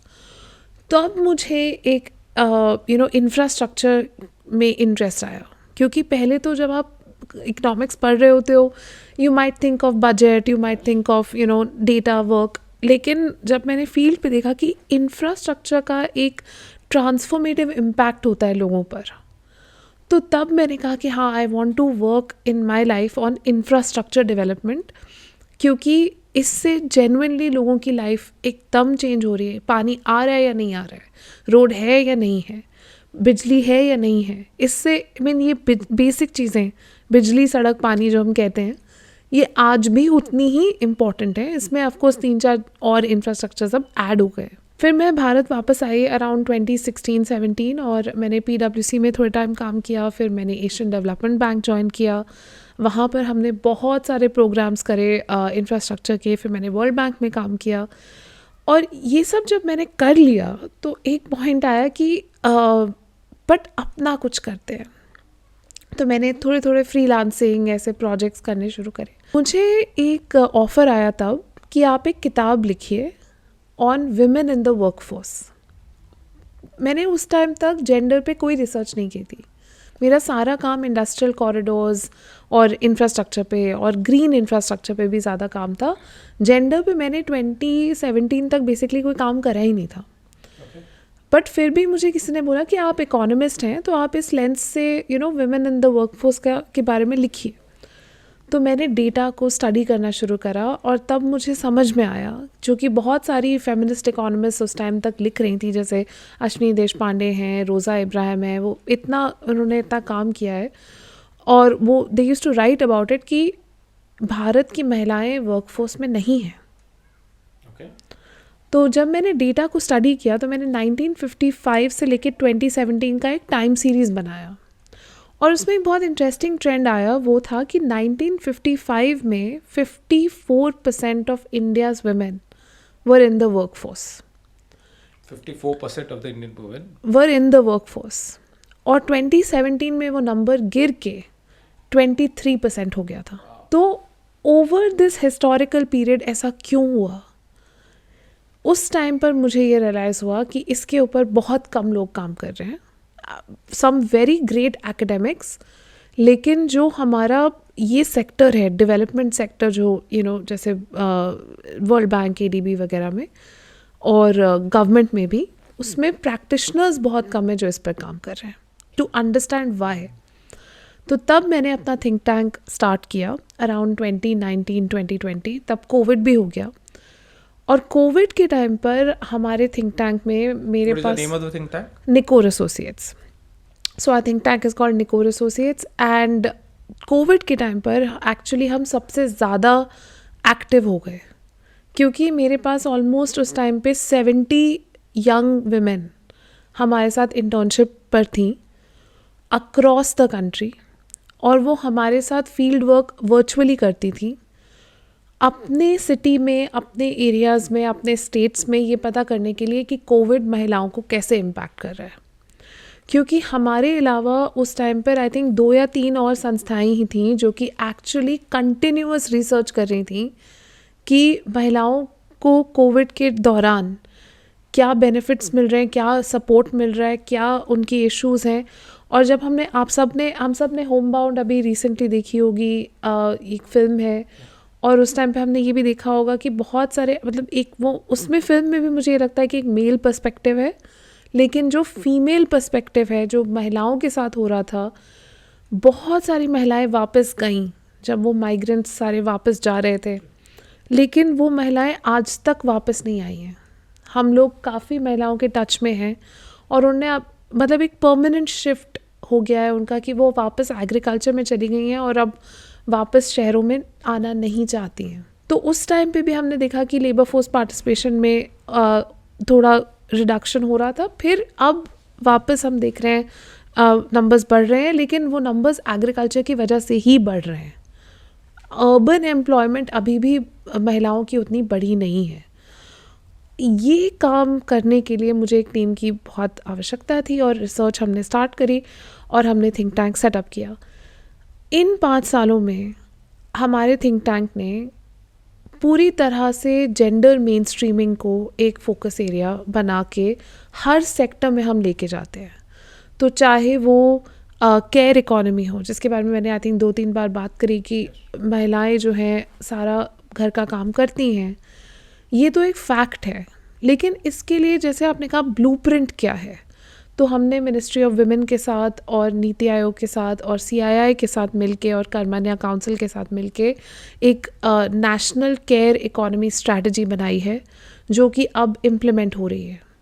और वो मिनिस्ट्री ऑफ विमेन उसका एक नोडल एजेंसी है और उसमें काम चल रहा है। अगर हम डिजिटल इकोनॉमी की बात करें तो उसमें महिलाएं पार्टिसिपेट कैसे करें, एक डिजिटल डिवाइड है, उसके ऊपर भी हमने बहुत काम किया है। IT फॉर चेंज एक संस्था है, उनके साथ हमने काम किया है। और अब हम global alliance for mass entrepreneurship के साथ काम कर रहे हैं, जहाँ पे हम ये देख रहे हैं कि कैसे हम जो विमेन लेड कलेक्टिव्स हैं जो रूरल एरियाज़ में हैं, उनको कैसे हम ई-कॉमर्स के साथ जोड़ें ताकि उनकी इनकम्स बढ़ सकें। तो इसके ऊपर हम आजकल काम कर रहे हैं। मोबिलिटी पे हमने काफ़ी चर्चा करी, तो मोबिलिटी का काम भी मैंने वर्ल्ड बैंक के साथ तो बहुत करा ही है, बट अब भी बहुत सारे डोनर एजेंसीज़ के साथ, गवर्नमेंट्स के साथ हम लोग काम कर रहे हैं। सिटी लेवल पर चेन्नई में स्पेशली एक जेंडर लैब बना है जहाँ पर कंटिन्यूसली इस चीज़ पर काम चल रहा है कि कैसे अपने बस स्टॉप से लेके अपने मेट्रो से लेके अपनी सड़कों को, जो हेल्दी स्ट्रीट्स है वहाँ पे जो बन रही हैं, कैसे हम वहाँ पर महिलाओं का पर्सपेक्टिव एक जेंडर मेन स्ट्रीमिंग इंफ्रास्ट्रक्चर में लेकर आएँ। तो कंटिन्यूसली हम उनके साथ भी काम कर रहे हैं। और वहाँ पे ITDP करके एक संस्था है, हम उनके साथ भी काफ़ी काम करते हैं। तो इन हेल्दी स्ट्रीट्स के कॉन्सेप्ट पे कि कैसे जेंडर इंक्लूसिविटी उसमें भी आगे लेकर जाएं। तो बेसिकली जब मैंने ये रिसर्च करी वुमेन्स वर्कफोर्स पार्टिसिपेशन पे, तो यही निकला कि देयर आर सम थिंग्स जो इंफ्रास्ट्रक्चर से सॉल्व हो सकती हैं। अगर आप केयर इंफ्रास्ट्रक्चर बनाएंगे तो वुमेन का टाइम जो चाइल्ड केयर पे जा रहा है या एल्डर केयर पे जा रहा है वो कम हो सकता है। अगर आप डिजिटल इंफ्रास्ट्रक्चर बनाएंगे तो वुमेन का जो डिस्कनेक्ट है मार्केट से, उसको आप थोड़ा इम्प्रूव कर सकते हैं। अगर आप फिज़िकल इंफ्रास्ट्रक्चर सिटीज़ का बनाएंगे या कनेक्टिविटी का बनाएंगे तो आप वुमेन की मोबिलिटी इम्प्रूव कर सकते हैं, तो वो ज़्यादा बाहर जा सकती हैं और काम कर सकती हैं। सो हमारा पूरा यही कॉन्सेप्ट है कि कैसे इंफ्रास्ट्रक्चर को यूज़ करके हम विमेन की वर्कफोर्स पार्टिसिपेशन और विमेन एम्पावरमेंट को आगे लेके जा सके। तो ये तो था निकोर एसोसिएट्स जो कर रही है। निपुण, आपके ऑर्गेनाइजेशन, हमने निपमेन फाउंडेशन के बारे में भी कुछ सुना है, tell us more about it. So Mitali ने बोला कि वो जो बचपन में यूएन में काम करना चाहती थी। मैं as a child cricket commentator बनना चाहता था बिकॉज मैं क्रिकेट का बहुत बड़ा शौकीन था एंड मेरे को as a child I was aware that you know as a wheelchair user I obviously can not become the next Sachin Tendulkar, but I can become the next Harsha Bogle. You know, and I actually became pen friends for him. I interviewed him for my school magazine. That was my childhood dream in that sense. I ended up topping the country in class 12th. I went to St. Stephen's, Delhi School of Economics, did my MA there.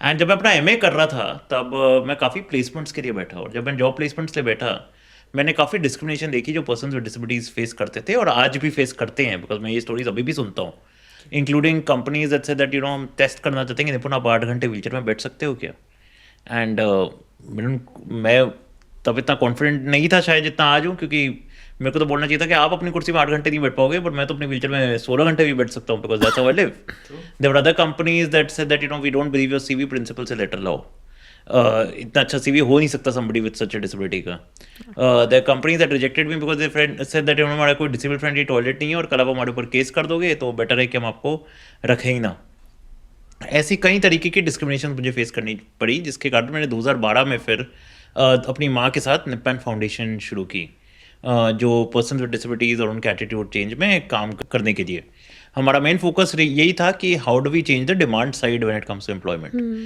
There are two fronts when it comes to employment of people with disabilities there is a supply side on how you skill them and there's a demand side on how do you change perceptions of corporates towards persons with disabilities. So we used to do more of accessibility audits, sensitization workshops, making sure corporates really think about disability. तब DI इतना buzzword नहीं था जितना आज बन गया है. So you know it was really a difficult start in that sense.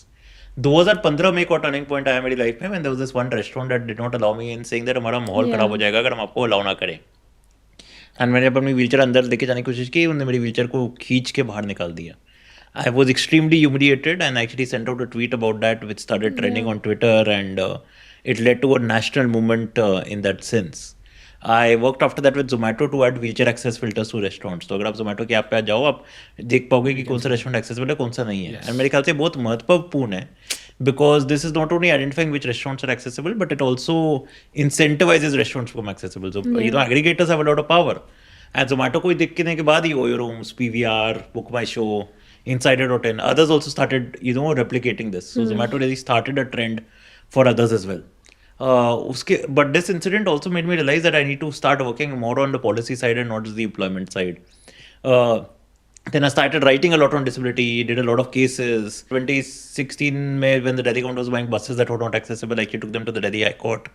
And 2 साल का केस चला which ensured that they bought buses that were eventually accessible to persons with disabilities. I've been fighting cases on insurance for persons with disabilities because you'll be shocked to know कि आज मेरी wheelchair को insurance मिलती है पर मुझे insurance नहीं मिलती. I'm fighting a case on GST on disability aids because you know wheelchairs, hearing aids, braille keypads इन सब चीज़ों में टैक्स लगता है and I see that you know this is the tax equivalent to walking, seeing or hearing. आप इन चीज़ों पे GST मत लगाओ उससे अच्छा हमें enable करो so that we can become economic contributors to society and pay income tax. I also started this campaign called Wheels for Life so through which I started distributing wheelchairs and we distributed more than 1900 wheelchairs to various people with disabilities. I also launched an award called the Equal Opportunity Awards with Microsoft where we started recognizing companies that employ people with disabilities in the hope that we create an ecosystem. So this is all that I was doing. The last year I made a kind of a career shift where you know I realized that at Depend Foundation I can only do up to a certain extent and I want to scale up my work. So I actually joined Young Leaders Factors Citizenship and the Quantum Hub both as a director.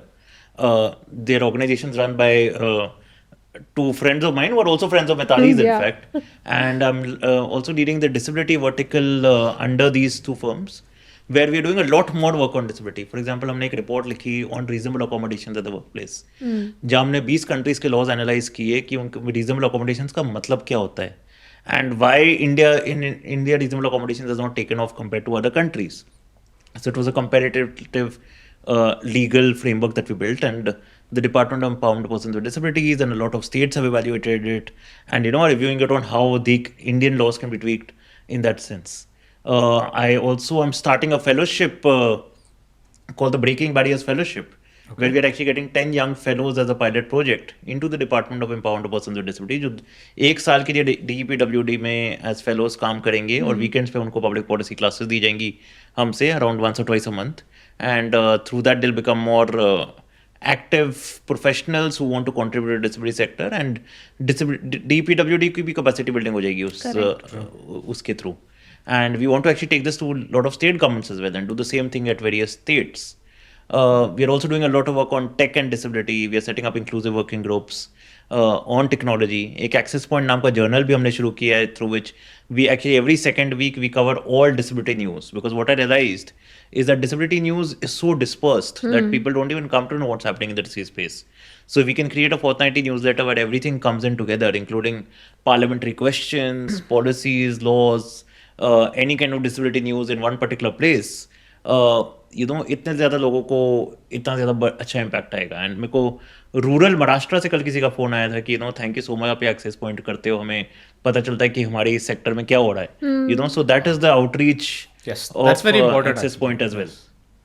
तो जो काम हो रहा है काफी बताना काफी exactly. And apart from that, we are also setting up a consortium on disability rights so that we can bring disability NGOs together and ensure that NGOs not just from Delhi but from all over the country, and not just NGOs, in fact for-profit organizations also that are working in the disease space, can come together to understand what are their common challenges and push for change in that sense. So this is some of the work that ऐसा लगता है कि काफ़ी सारे काम आप already अपनी life में कर चुके हैं, आप दोनों ही, और काफ़ी कुछ करना बाकी भी है.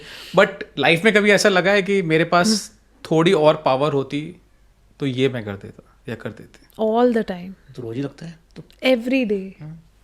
तो ऐसे Every day is like that. ऐसा कुछ स्पेशल डिसीजन अगर आपको मैं आज सुपर पावर दे दूँ दोनों को तो क्या होगा? I think One मैं decision. तो सबसे पहले मैटर्निटी बेनिफिट एक्ट को रिवाइज करूँगी. I will change it to parental leave act, जो कि मतलब जहाँ पे मैटर्निटी बेनिफिट नहीं होगा लेकिन पेरेंटल लीव होगी, जो कि बोथ मेन एंड वुमेन के लिए होगी.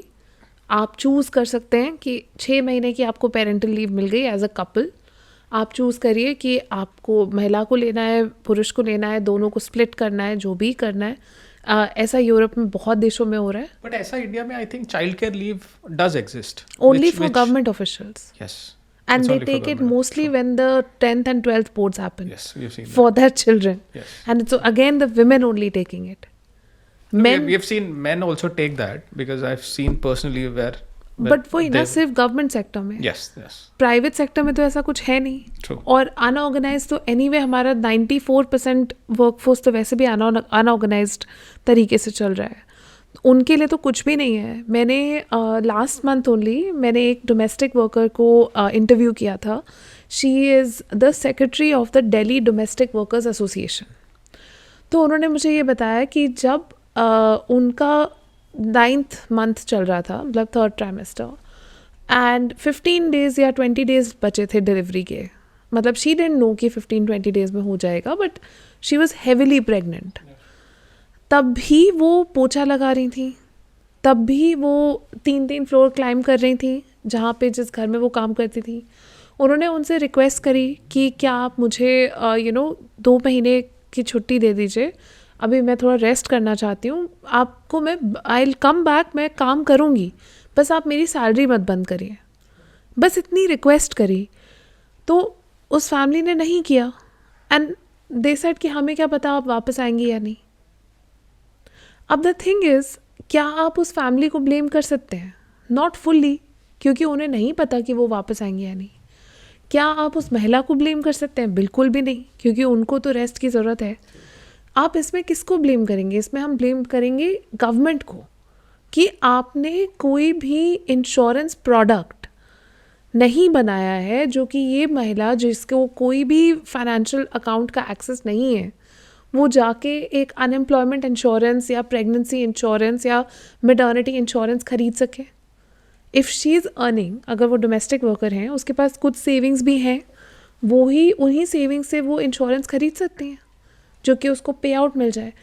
क्योंकि इस सेक्टर के लिए फाइनेंशियल इनोवेशन हो ही नहीं रहा है. गवर्नमेंट को लग रहा है कि हमने मैटर्निटी लीव दे दिया, वो काफ़ी है, बट इट्स नॉट इनफ. इसलिए मैं चाहती हूँ कि पेरेंटल लीव हो, जो कि महिला पुरुष दोनों के बीच में हो, क्योंकि सिर्फ ऐसा नहीं होना चाहिए कि only woman takes leave for child care. मतलब प्रेगनेंसी के बाद कुछ महीने बाद even men should take leave and they should put the time that is required for child care, that is one. और दूसरा, इससे कंपनीज भी डिस्क्रिमिनेट करना कम कर देंगी, क्योंकि आज कंपनीज जो है, इतने सारी महिलाओं से मैंने बात करी और कंपनीज से भी, और कंपनीज कहते हैं हम कहाँ गलत हैं। आप ये देखो 6 मंथ्स का मुझे उसको पे आउट देना है, आई डोंट नो कि वो महिला वापस आएगी या नहीं। प्लस मुझे ऑल्टरनेट वर्कर भी हायर करना पड़ेगा, because if somebody is gone for 6 months I need the work done. Large companies के लिए ये फिर भी फिजिबल है, पर अगर कोई स्टार्टअप है, एसएमई है, उनके लिए कितना डिफ़िकल्ट है ये। मैं खुद स्टार्टअप हूँ, अगर मुझे कोई अभी, ऑफकोर्स अभी मेरा स्टाफ बहुत यंग है, लेकिन अगर वो इस एज पर आएँ और 6 मंथ्स मुझे उनको भी पे करना है और किसी और को भी पे करना है, और मैं वैसे ही फाइनेंशियली कंस्ट्रेंड हूँ एज अ स्टार्टअप या as a SME, it's very difficult. Even women led startups में ये इश्यूज़ होते हैं। तो यहाँ पर हमें इकोसिस्टम सपोर्ट की ज़रूरत है कि आप एक पेरेंटल लीव फंड बनाइए। उस पेरेंटल लीव फंड में आप bring in contributions from private sector also, employer, employee and government. Below a certain range, below 15,000 जैसे ESIC में होता है, ESIC में आपका मैटरनिटी लीव पे आउट होता ही है। आप डोमेस्टिक वर्कर्स को उसमें एनरोल करिए, आप इनफॉर्मल वर्कर्स को उसमें एनरोल करिए ई श्रम के थ्रू। तो बहुत सारे एक्चुअली फिक्सेस हैं जो हमारे सिस्टम ऑलरेडी एग्जिस्ट करता है, उसमें हो सकते हैं। But the main thing for which I need super power is repealing maternity act and bringing parental leave. क्योंकि बहुत सारे लोग हैं जो इसमें प्रोटेस्ट करेंगे कि मैटरनिटी लीव आप क्यों हटा रहे हैं, वो तो विमेन का बायोलॉजिकल राइट है। हम नहीं हटा रहे हैं, हम कह रहे हैं आप इसको और इक्वल करिए। ट्रू। ये बताना भी लोगों को बहुत ज़रूरी है कि इसको नहीं हटा रहे हैं, बट कुछ नया रिफाइनमेंट लेके हाँ, फॉर द बेटरमेंट। बट वो पॉलिटिकली इतना डिफिकल्ट है करना True. कि मुझे सुपर पावर की ज़रूरत पड़ेगी। एंड निपुण, टू यू, अगर वो सुपर पावर आपको मिले तो क्या होगा? अगर मेरे पास वो सुपर पावर मिले तो मैं इंडिया की जितनी भी पॉलिटिकल पार्टीज हैं उनमें एक एटीट्यूडनल चेंज लाना चाहूँगा, where they start thinking of people with disabilities not just as a charity but as a potential vote bank. Every political party today has a woman cell, for example. Yes. They have cells for religious minorities, they have cells for castes, and ये ज़्यादातर caste and religion of vertical identities. मतलब अगर parent एक ही religion या cast से है तो child भी एक ही रिलीजन या कास्ट से है। तो क्या होता है कि वो ज़्यादा गेटोवाइज हो जाते हैं और एक ही पर्टिकुलर रीजन में होते हैं, तो इसलिए वो एक वोट बैंक जैसे दिख जाते हैं पॉलिटिकल पार्टीज को। बट डिसेबिलिटी किसी को कभी भी हो सकती है, और your parents don't need to be disabled for you to be disabled. ऐसे डिसेबल्ड लोग थोड़े डिस्पर्स्ड हो जाते हैं। But and at the same time unfortunately India में डेटा कैलकुलेशन की भी काफ़ी चैलेंजेस हैं, जिसके कारण सेंसस खाली 2.21% इंडिया पॉपुलेशन डिसेबल्ड बोलता है, बट WHO तो बोलते हैं 16% of the world's population disabled. So disability actually is the invisible majority in this country. And political parties, if they start looking at people with disabilities as a potential vote bank and start competing with each other on issues related to disability, और disability एक राजनीतिक मुद्दा बन जाए, तो मेरे ख्याल से देश में डिसेबल्ड लोगों की सिचुएशन अपने आप ही बदल जाएगी। Absolutely. सो दिस सेगमेंट हमारे पास कुछ सिचुएशंस हैं which you have to enact. मैं नाम लूंगा and then that situation you have to enact only one and one. Will do that and you can do sitting at on your chairs, right? First, this one is for Mitali. Enact, footpath है पर चलने लायक नहीं है।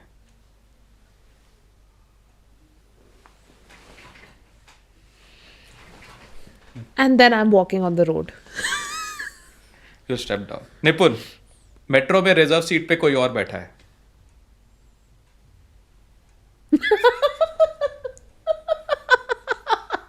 Actually, I won't do that. I'll just put up my phone and click a photo of that and put it on Twitter or Instagram. No, I have a better idea. So, like, let's say if there's somebody sitting on a reserve seat, you just give them the Gen Z stare. Just like, And what's that? just this. Like, That's it? It's super low effort. They just look at you like, they don't even make an expression, right? They'll just look at you and like. So this one is from Mithali. Public space पे uncomfortable stare. I mean, we just did that, but okay. Like, if someone's staring at me like that, and I've actually had that, like one guy just randomly at an airport. So in this instance, I just went up to the guy and say, हाँ भैया क्या हो गया? He's like, नहीं madam, मैं तो वो आपका जो बैग है ना, आपका बैग बहुत अच्छा लग रहा था, मैं बस वही देख रहा तो वो बैग को घूर रहा था actually. My bag is green, so probably because he was like, मैं ये बैग बोल देता हूँ. But weirdly, even I used to get a lot of public stares, you know, as Yeah, a of child. course, yeah. And जब कोई मेरे को stare करता था, ये question मेरे को तो नहीं आने वाला, same question आने वाला है, तो तब मैं आंसर दे दूंगा. कुछ और आएगा आपके अच्छा लिए. कुछ और आ जाएगा, तो फिर मैं आंसर दे देता हूँ ये वाला. I used to look back at the person and say, क्या मैं शाहरुख खान हूँ क्या? इसी पे आपके लिए था, लोग घूर रहे हैं बट आप इग्नोर कर रहे हो. नहीं, मैंने आंसर दे दिया, मैं ये बोलता हूँ. मतलब you will not ignore. Yeah, I will not ignore. So this one is for Mitali. Public washroom ढूंढते ढूंढते थक जा रहा. Oh God, this has happened so many times.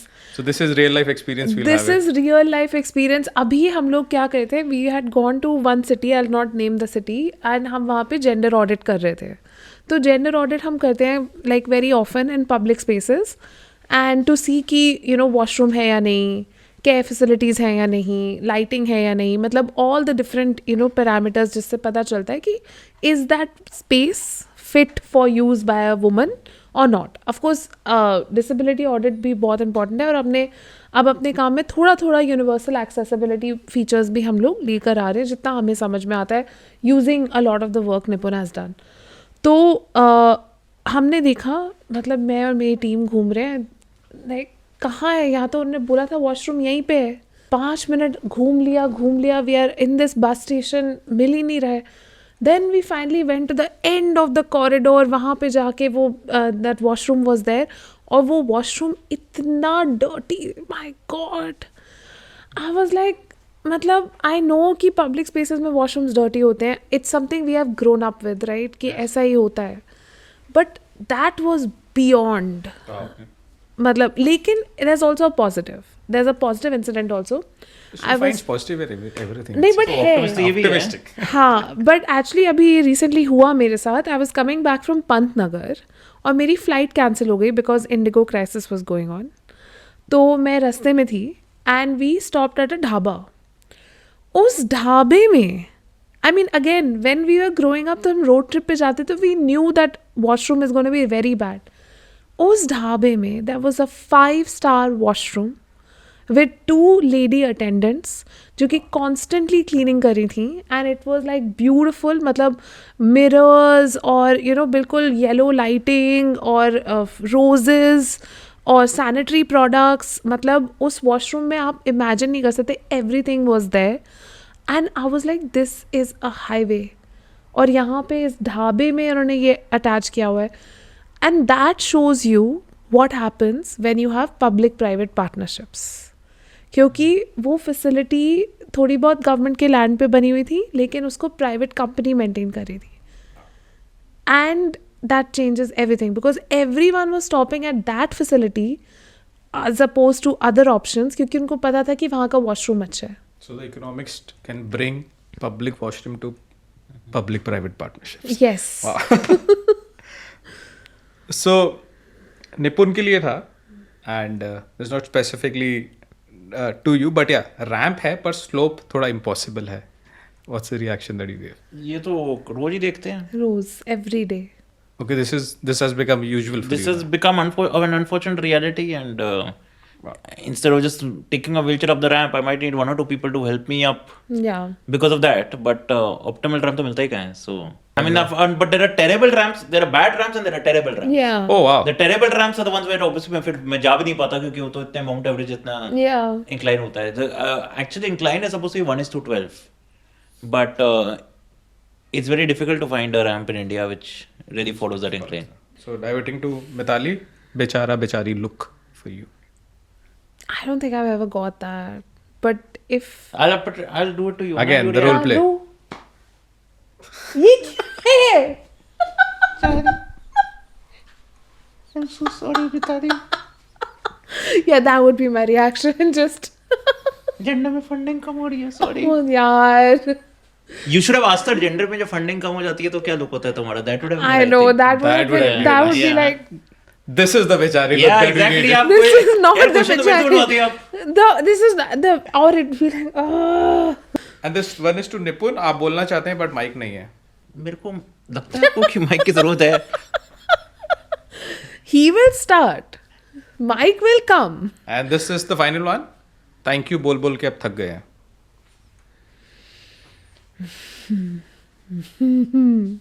I say thank you a lot. I say sorry a lot. In fact, when somebody invites me somewhere also for like say a panel or a discussion or something, मैं पहले भी बोलूँगी उनको 10 बार thank you. You would have seen it in your messages like thank you for thinking of me, thank you for calling me. But you know उसका reason है, and that is because there are so many people, right, who are doing incredible work, and somebody thought of you. Somebody actually took their time to listen to your thoughts, and I think the least you can do is thank them, because there's just so many people that they could have brought in your place, but they got you and they gave you that platform, or they gave you that opportunity. I think, yeah, like I've done a lot of public work now. I'm very, very grateful to each and every one of those. Mitali said this. I want to actually mention something else regarding thank you. You know, and of course, I'm also very grateful to all the opportunities I've got, to all the people that I've worked with, to my parents. I've not, acknowledged my mother here. I am today what I am because of her, is something that I always say. Yeah. So, of course, I owe thank you to a lot of people. But I'm going to answer this question slightly differently. For people with disabilities, a thank you is expected for them to just exist and to live a normal life. Why do I need to say a thank you because, say, my favorite restaurant is accessible? No. Or why do I need to say a thank you because a grocery store is accessible, or an ATM is accessible to me? Unfortunately, what happens, unfortunately, for people with disabilities, is that because most of society is not accessible to them, they feel so grateful whenever they see something small which is also accessible, and they say thank you. And that is my problem against thank you as a person with a disability. So finally, we are entering into our final segment, and I have some sentences. This is the hamper giving segment. Whoever wins this, we have our audience. They will tell us who is better, whose answers are more fun, and the hamper will go to them. And this is the first time we are giving in this season in 2026. Okay, so the question is, footpath का सबसे unexpected use क्या हो रहा है India में? Bike riding, Dhoom 47. Nipun, Yeah. your answer? नहीं, nothing. I mean, मैं तो फुटपाथ तक पहुंच ही नहीं पाता ना. एक्सेसिबल नहीं होता तो मुझे कैसे पता? बस स्टॉप का सबसे कॉमन फीचर क्या होता है? Sexual harassment zone. Like the women who are standing there constantly harassed. India में चल जाता है का मतलब एग्जैक्टली क्या है? कुछ भी चला लो, चल जाता है. Mediocrity. इंडिया में पेशेंट टेस्ट कब होता है सबसे ज्यादा? ट्रैफिक जाम में. मिताली के साथ बैठ के. आप देखे इतने लंबे उनके आंसर तो मेरे इतने छोटे थे, वो नहीं दिया. आज का इंडिया चलने से ज्यादा डैश एक्सपेक्ट करता है. Delivery 10 minute, 5 minute, 2 minute, next minute. Bad EQ. Bad क्यों है? वो एक्सपेक्ट करता है. वो ही एक्सपेक्ट करता है. इंडिया के सिस्टम पे एक मूवी बने तो उसका नाम क्या होगा? विकसित भारत 2047. इंडिया के पॉलिसीज सुन के मन में कौन सा गाना याद आता है? You'll have to sing that song. मैनू शरारत सिखावा जदू नैना लड़ावा. एक्सेसिबिलिटी का सबसे बड़ा दुश्मन कौन है? Lack of awareness about accessibility. I don't think most people even understand what is accessibility. Actually it is the heart, दिल जो नहीं है लोगों में. अगर दिल होता ना तो समझ पाते कि क्या हो रहा है. सिंपैथी के साथ फ्री में क्या मिलता है? Judgement. Yes, bias, judgment, belittling. अंदर से वो आपको जज कर रहे हैं, सामने से चाहे जितने भी अच्छा दिखे. Yeah, because that is the reason behind sympathy, right? Equality बिना पावर के डैश जैसी लगती है. Fill in the blanks. Wait फुलझड़ी. नहीं, equality without power. हाँ, वेट फुलझड़ी. नहीं, but what do you even mean by equality without power? Just on paper वाली. अच्छा, you mean that? हाँ, वेट फुलझड़ी. आपके पास फुलझड़ी है लेकिन आप उसे जला नहीं सकते. If you both were a brand, give one tagline for each other. Okay, मैं दादी का है, बोलते रहूंगी. How is that a good tagline? It's a good one. चाहे एनडीटीवी हो, सीएनएन न्यूज़ 18 हो, रिपब्लिक होए, आकाशवाणी होए, आकाशवाणी, व्हाट्स योर विजन होए, हाँ. हाँ, बोलते रहूंगी. Okay, Nipun's tagline will be buy invite only. Matlab, he's so exclusive कि to get him somewhere, you have to invite him and, you know, you have And to he'll reach like- 1 hour late. And he'll be late and he'll be like, I'm a star. And one final question for that. Yeah. Give a tagline for what's the vision. For what's the vision? This is a veto power question. अच्छा, Veto power question मतलब अगर अच्छा नहीं लगेगा तो हटा देंगे. हाँ तो वो फिर delete कर देगा हाँ, उसमें से. basically, हाँ. We edit out your statements where people who think very highly of themselves come unfiltered. Nipun? Where the genius PD meets policymakers.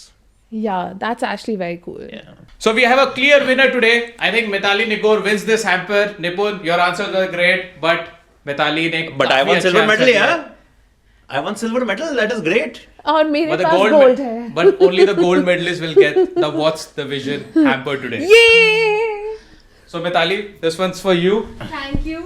And we have This is the What's the lovely. Vision Thank mug you. also here. Thank you. Really appreciate. I'm feeling very emotional because as we established in the show, I'm very emotional.